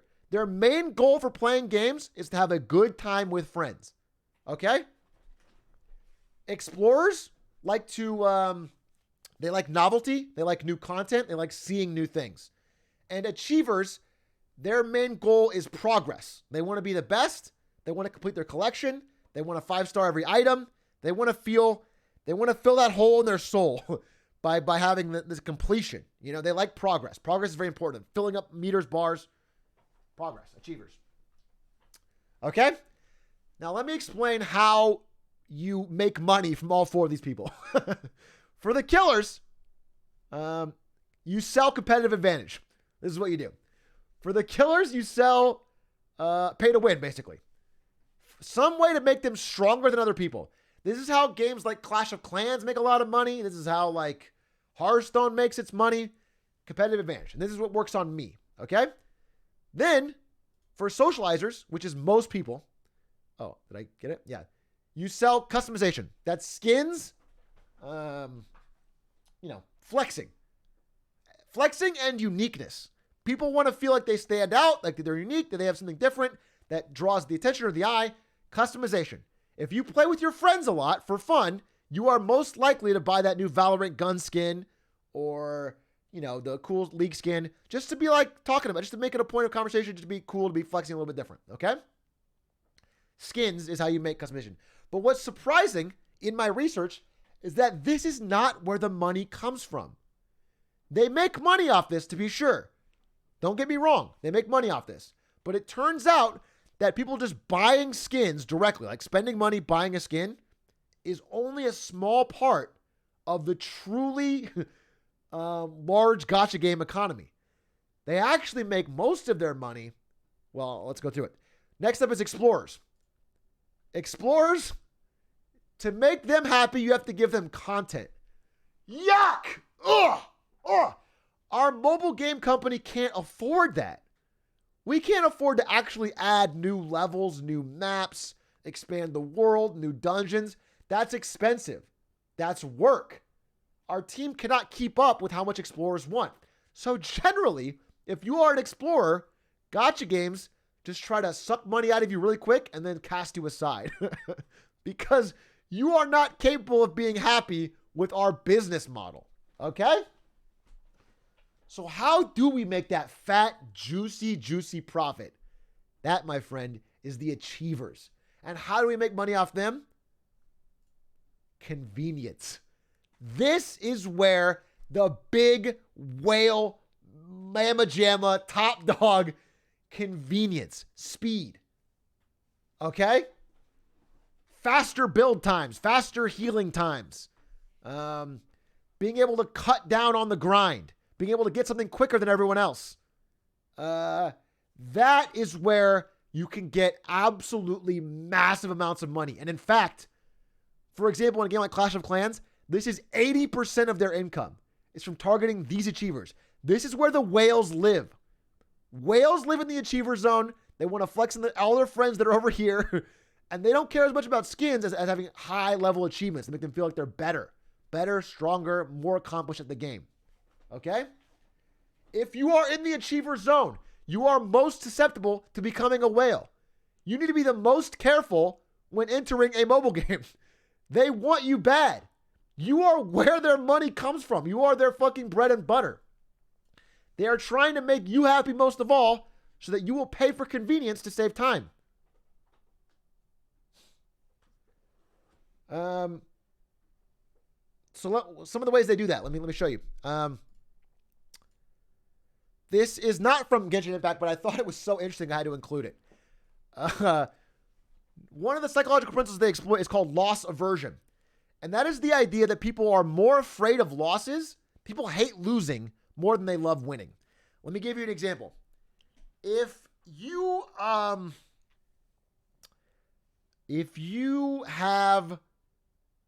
$1,000, let's say I give you $1,000, okay? And I say, if we flip a coin, I'll give you another 1,000, okay? You can either get another 1,000 or 0, or I'll give you a guaranteed extra 500, okay? When given that choice, most people choose the guaranteed 500.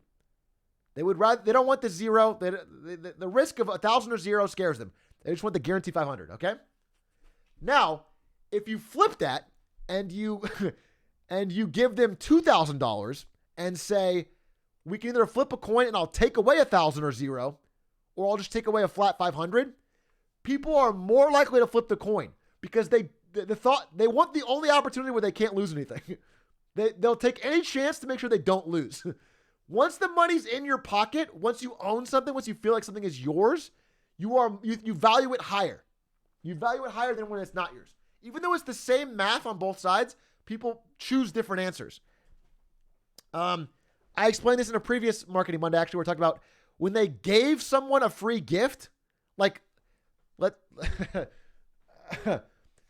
people were exiting a study or a survey, and they asked them, how much do you think this trinket is worth? This little random fucking trinket.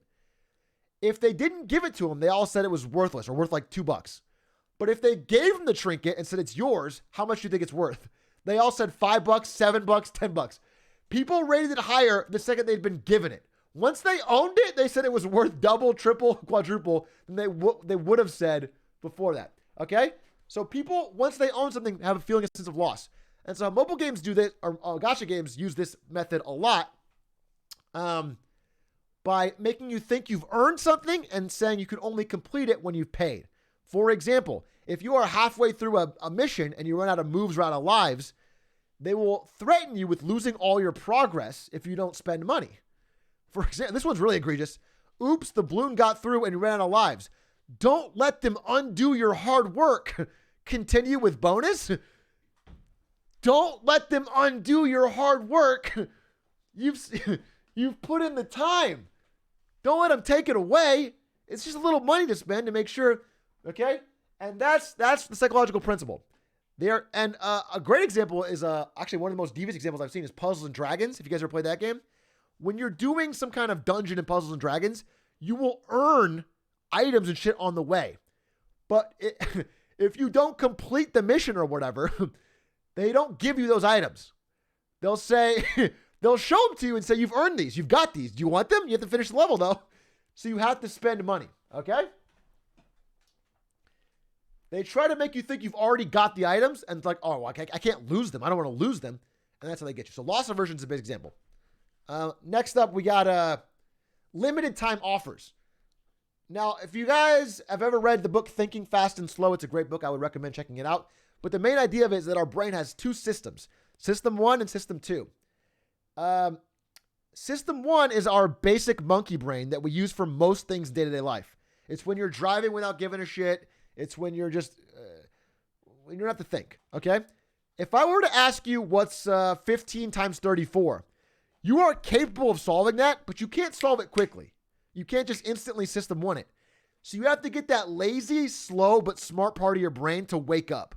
You have to think about it. You have to slow down and do hard thought. Our brain hates using System 2. System 2 is what we need to use to make smart choices, but we hate using it. We hate using it. We do whatever we can to use our simple, easy monkey brain that just kind of makes snap judgments and moves on. And one of the ways to ensure we always use System 1 is to put us under time pressure. Okay? For example, the reason our brains work like this is likely because like when a tiger would jump out at you, you couldn't stop and analyze it. You have to just think. You have to act quickly. System 1 is great at acting quickly. So they add a lot of,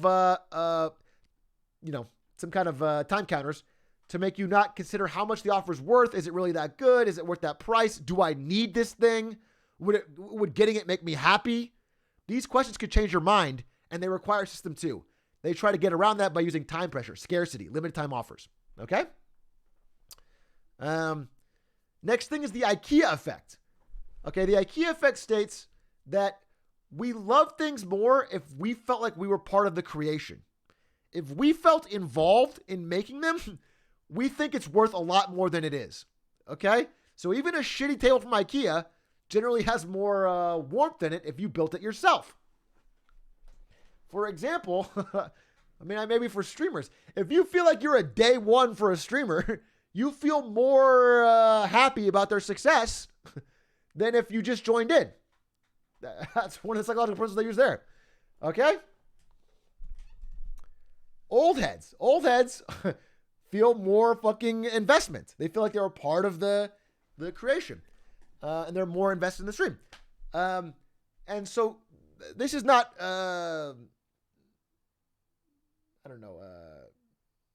amoral by itself. The way games use it is they will do things like, they will make you feel like you did some work. They will give you a randomized reward based on some amount of effort.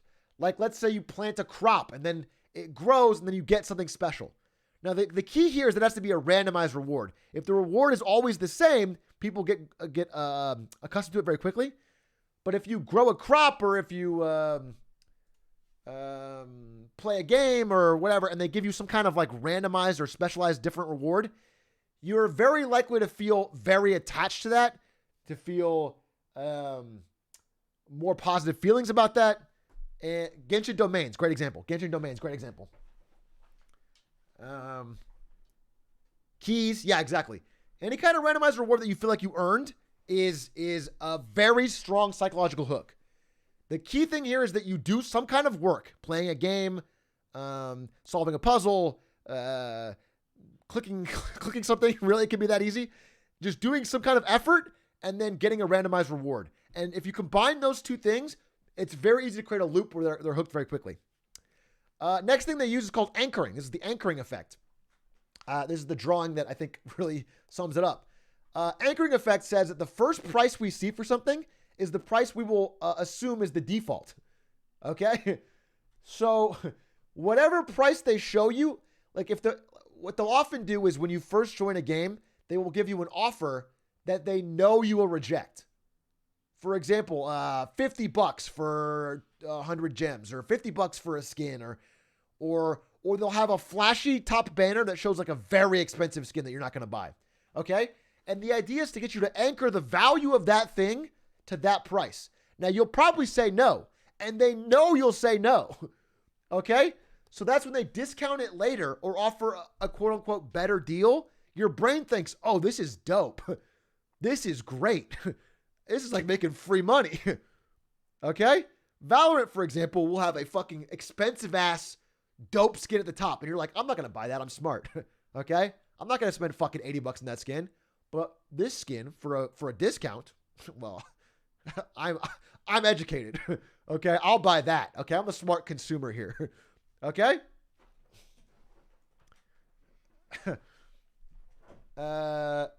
So that's how anchoring works, and that's why this mug that is discounted from $1,000 seems like a great deal, and this $300 mug seems like a bad deal.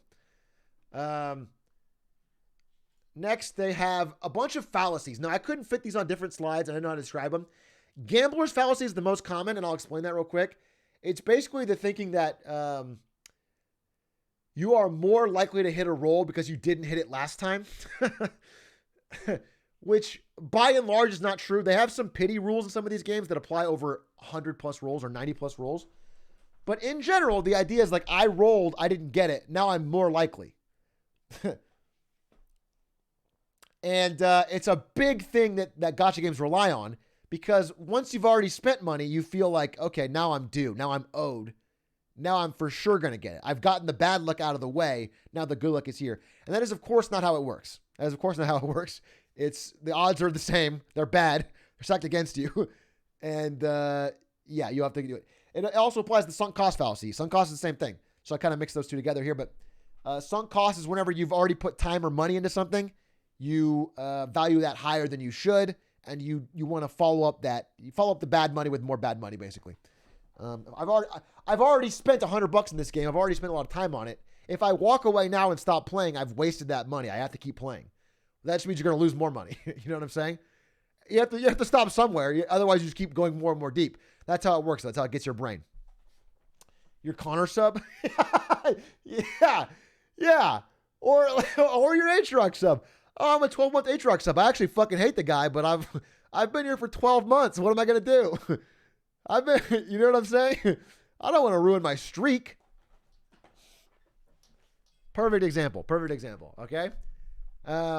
Another fallacy that happens is, it's okay, I only spent X amount of money. Other people spent way more. This is a very common one. This is one of the biggest psychological tricks people use on themselves to spend more money. Oh, I only spent $1,000. That guy spent 70 grand. Okay? So I'm fine. This is a big one, and this works for, this happens to me. This happens to anyone. This happens when I'm gambling in Vegas. I'll see a guy lose more than, I saw Yasuo lose 8 grand, and I was like, well, I only lost 2 grand. So I'm basically a fucking hero. I'm like a fucking smart gambler. You know what I'm saying? It's just a terrible fallacy, but we compare ourselves to other people to try and make our losses feel better or worse. It's denial in the form of rationalization, and it's a dangerous sign of gambling addiction. Okay. And again, I already talked about this one, but the last one is now that I have the best / meta character, I will never need to spend money again, is a trap that a lot of people fall for. They think, I only need this. This is the one thing I need. Once I get this, I'm good. And almost certainly, by design, the game will change that. After you get it, something will change that'll make that not as good anymore, and you need something else. Okay? And also, it's actually worse now, because once you've had something good, you feel that feeling of being at the top of the player base. You feel that feeling of being in the top 1% or having something extreme. And then once it's taken away from you, you will spend almost anything to get it back. So not only does it not work the way you think, it's actually the opposite. It gets you hooked on it, and then you feel like you're almost accustomed to that lifestyle of being a top 1% player. Okay. Now, we're nearing the end here. We're nearing the end of my presentation. I'm sorry it was a little long, but I had a lot to say. I want to show you one of the scariest quotes from, again, Let's Go Whaling. And this quote made me so sad for the future of games. I'm just going to play it and we'll talk about it. And last are this to work. Okay. And last, here are remember, there are 4 ways of progressing in games in general.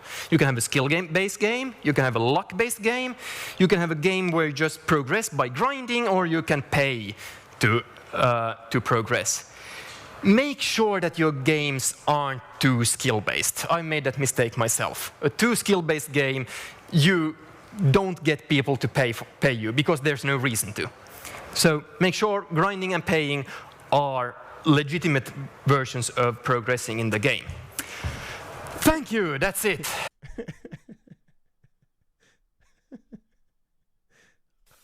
Oh no. Oh no. And that's an audience of game developers listening to a game developer who made a bunch of money. The truth is he tried a skill-based game. It doesn't make as much money. People don't like to compete on skill. They would like to compete on luck, time invested, and money spent. That is what they want. They prefer a world where either they can put a lot of time in to get better, they can spin a wheel to get better, or they can throw the credit card down. They do not want to actually have to get better. And because psychologically that is seemingly baked into our brains, it's going to be tough for games to go in that direction, to not go in the direction of making more money these ways.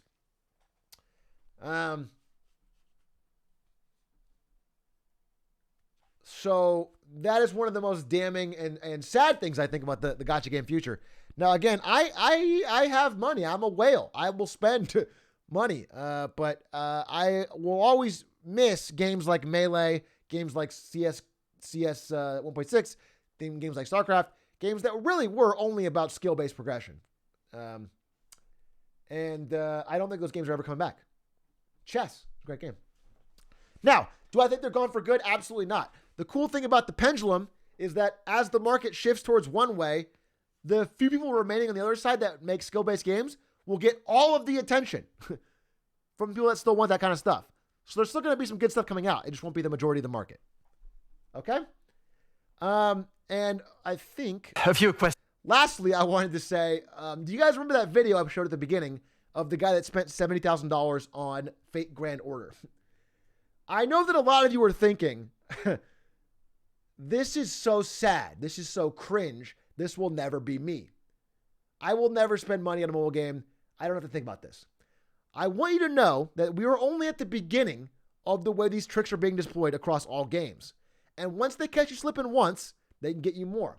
And I found a couple quotes from the comments of that video that I thought were interesting. This person named Depression said, when I first saw this video 2 years ago, I thought, I would never play this game, let alone pay for microtransactions. Well, things didn't turn out that way. Okay? When I first time I saw this, I was like, loser. And here I am 4 months later into the game. Greetings, fellow masters. I just finished Babylonia. Me who watched the video 2 years ago. That's insane. I would never do that. Me today, a Fate Grand Order whale. Understandable. Have a nice day. So I want you to pour one out for these fallen soldiers and remember that we are all human beings. And our moments of weakness are very susceptible to algorithms and corporations that have designed these advanced Skinner boxes to hook us in. Okay? And anyone on the right bad day or the right moment or the time they're feeling, extra lonely or needing a fucking distraction can get hooked into this stuff. It's definitely, nobody's above it. So be vigilant, be careful, and get lucky with your rolls if you're going to do it. That's my advice. And that's Marketing Monday on the rise and scariness of gacha games. Woo! Woo! Double Marketing Monday. Hope you guys enjoyed. That's basically what I got for today. I might chill for a bit, shoot the shit. I can answer some questions. I might do a little Q&A, actually. We can do a little Q&A. But I hope you guys enjoyed. I was really proud of that Marketing Monday because I did a lot of research. I basically, I just read everything I could. I watched a bunch of GDC talks. I looked at all the stuff that I could find on all these tricks they use, and they are very advanced at it. And there's more that I even wasn't able to include because I couldn't find the right way to say it or screenshot. But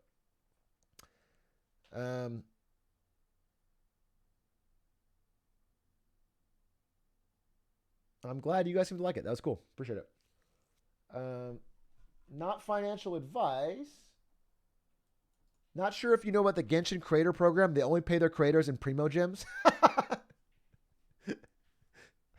Company script, Roblox style.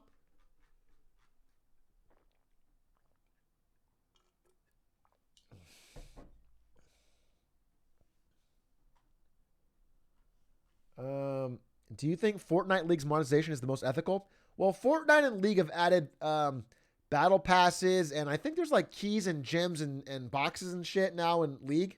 There didn't used to be, but there is now.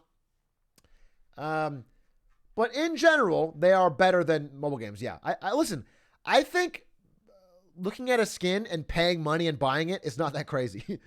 I know that it's like it feels a little bit weird because it's digital good, but wake up, Grandpa. It's 2021. Buying digital goods is not that crazy. I don't think it's that crazy to be like, I want a skin for Fizz, I'll pay money. The prices are kind of crazy, but whatever. You know, you pay what you think it's valued. I think the problem is whenever you gatekeep skins and progression and characters behind randomization, because our brains are very, very susceptible to variable rewards. If you push a button and something good happens, and then you push it again and nothing happens, you get addicted to pushing that button. Our brains love it when it's randomized good. If it's good every time, we get bored. If every time we open a chest we got something good, we wouldn't care. But when it's random and you occasionally get something good, our brains, it's crack, dude. I don't know what it is. It's evolutionary. And so games really are building gambling into basically every mechanic they have. Big A, I'm a freshman majoring in watershed management. Will I survive the crash? First of all, I have no idea if there's going to be a crash or what degree the crash will be. I don't know what watershed management is, but you're a freshman, so you have a little bit of time. Brother, I have no idea. You'll survive, I assume.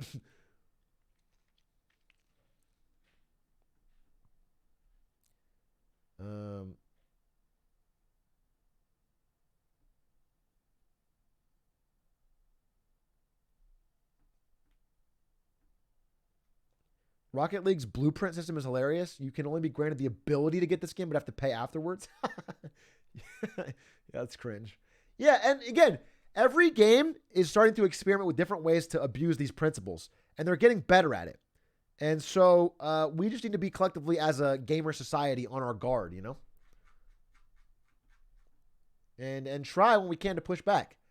We managed to push back once, I think. Basically, no, twice ever. Once was Horse Armor for Oblivion, and once was EA's Star Wars Battlefront, or whatever, Battlefield 2. Those are the two times I think we've ever pushed back ever, and they barely lasted. Every other time we're like, okay, we'll pay. But, you know, 2 times is better than 0. We got to keep it up. Do you think gacha games become illegal in the US? No, they won't. I don't think so. I think our regulators are behind the curve on tech so much that it'll be 10 years before they even know what a fucking gacha game is, let alone can regulate in any meaningful way.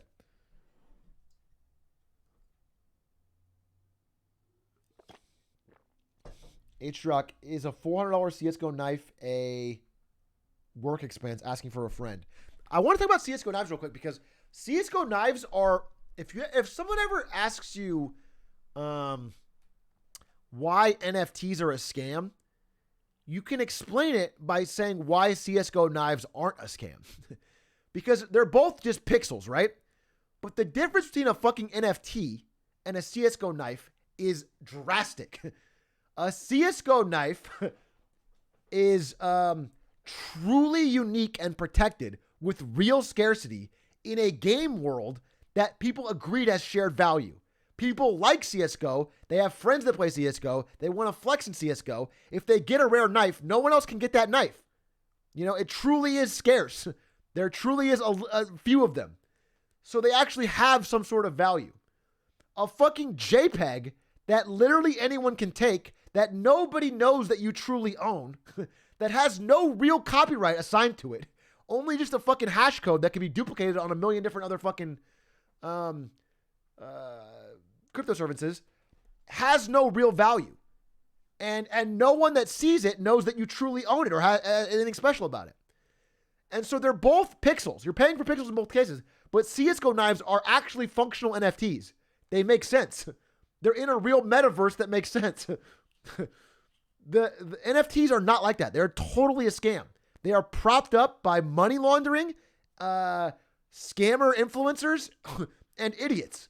That is it. I 100% believe this to my core, that almost every single fucking NFT is completely valueless and will go to zero.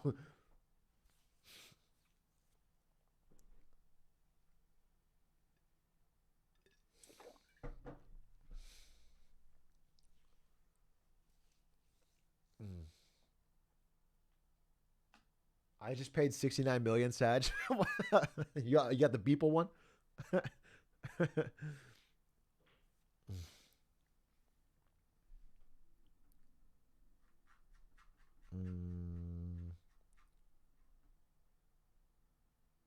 Wouldn't the public blockchain display notifications? Yeah, but the point is no one looks at that.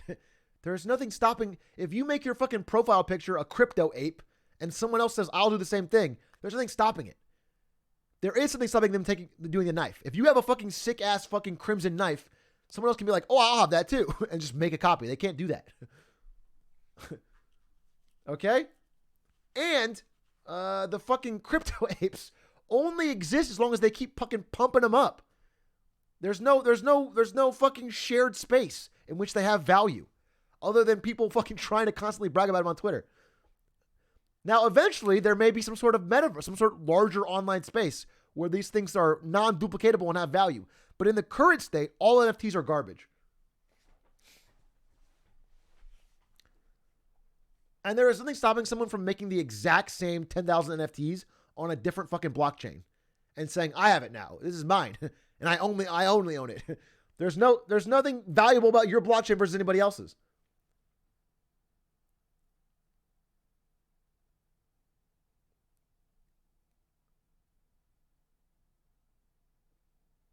Is crypto worth getting into? No, not now. Point Crow, thank you for the raid. My coworker Point Crow just raided me. Boys, so I wish I had a clip.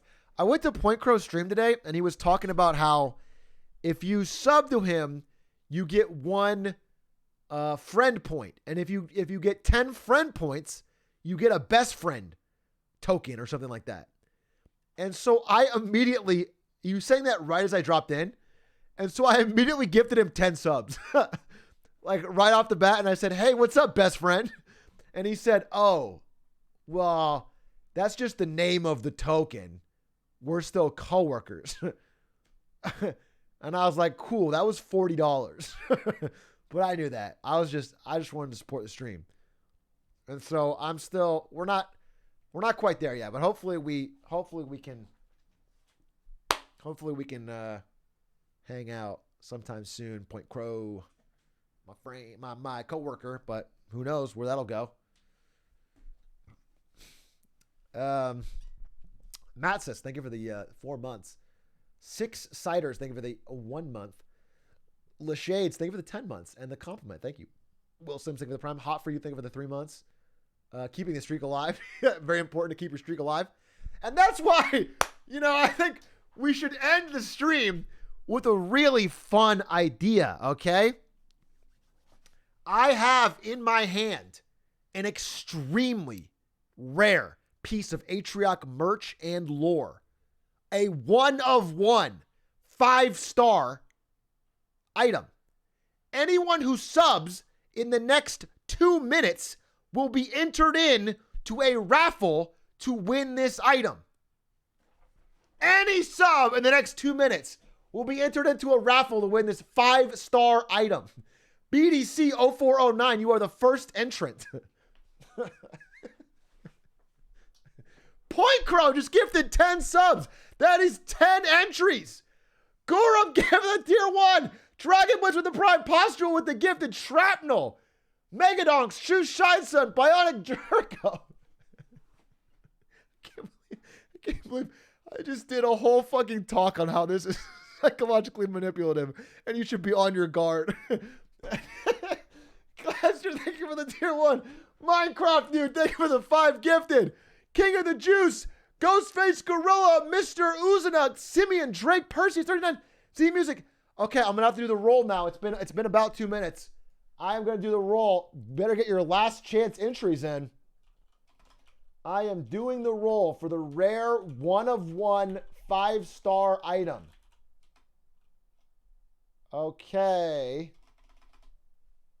Here we go. God. Hey, everyone, I know you can have good luck. Hey, I've seen a lot of people win these things. These things are very winnable. It's actually so sick when you win. Okay? Zafara, thank you for the gifted. The Furkins, thank you for the prime. All right, submissions closed after Big Bean 12. I'm rolling it. Let's get a.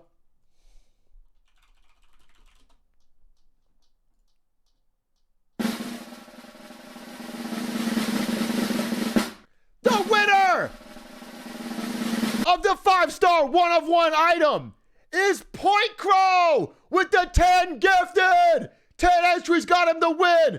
Let's see what he won.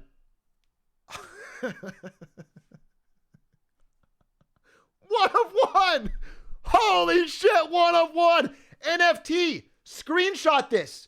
You now own this NFT forever, Point Crow. Holy shit. This is yours. That's fucking sick.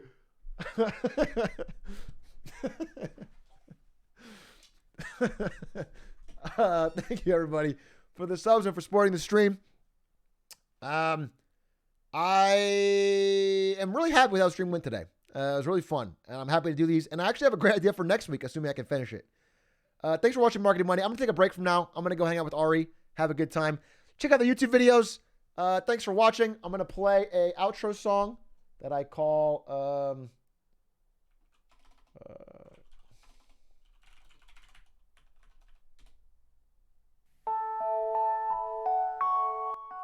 I hope that all of you make the right decisions in the market for whatever your particular financial situation is. We'll talk about it more tomorrow. We'll be following up on the story. Again, I'm as worried as you are that things are going to get crazy, or they could go great. We don't really know. We're going to keep following up. I'm going to keep researching. I'm kind of obsessed with it, actually, this whole China Evergrande situation. And again, thanks for watching. I had a good time. I hope you did too. Let's rate somebody. Who's live? There's a monster growing in our hands, raised up from the wicked things we've said. Mango! Mango! Mango! Between us now, something Mango might be annoyed.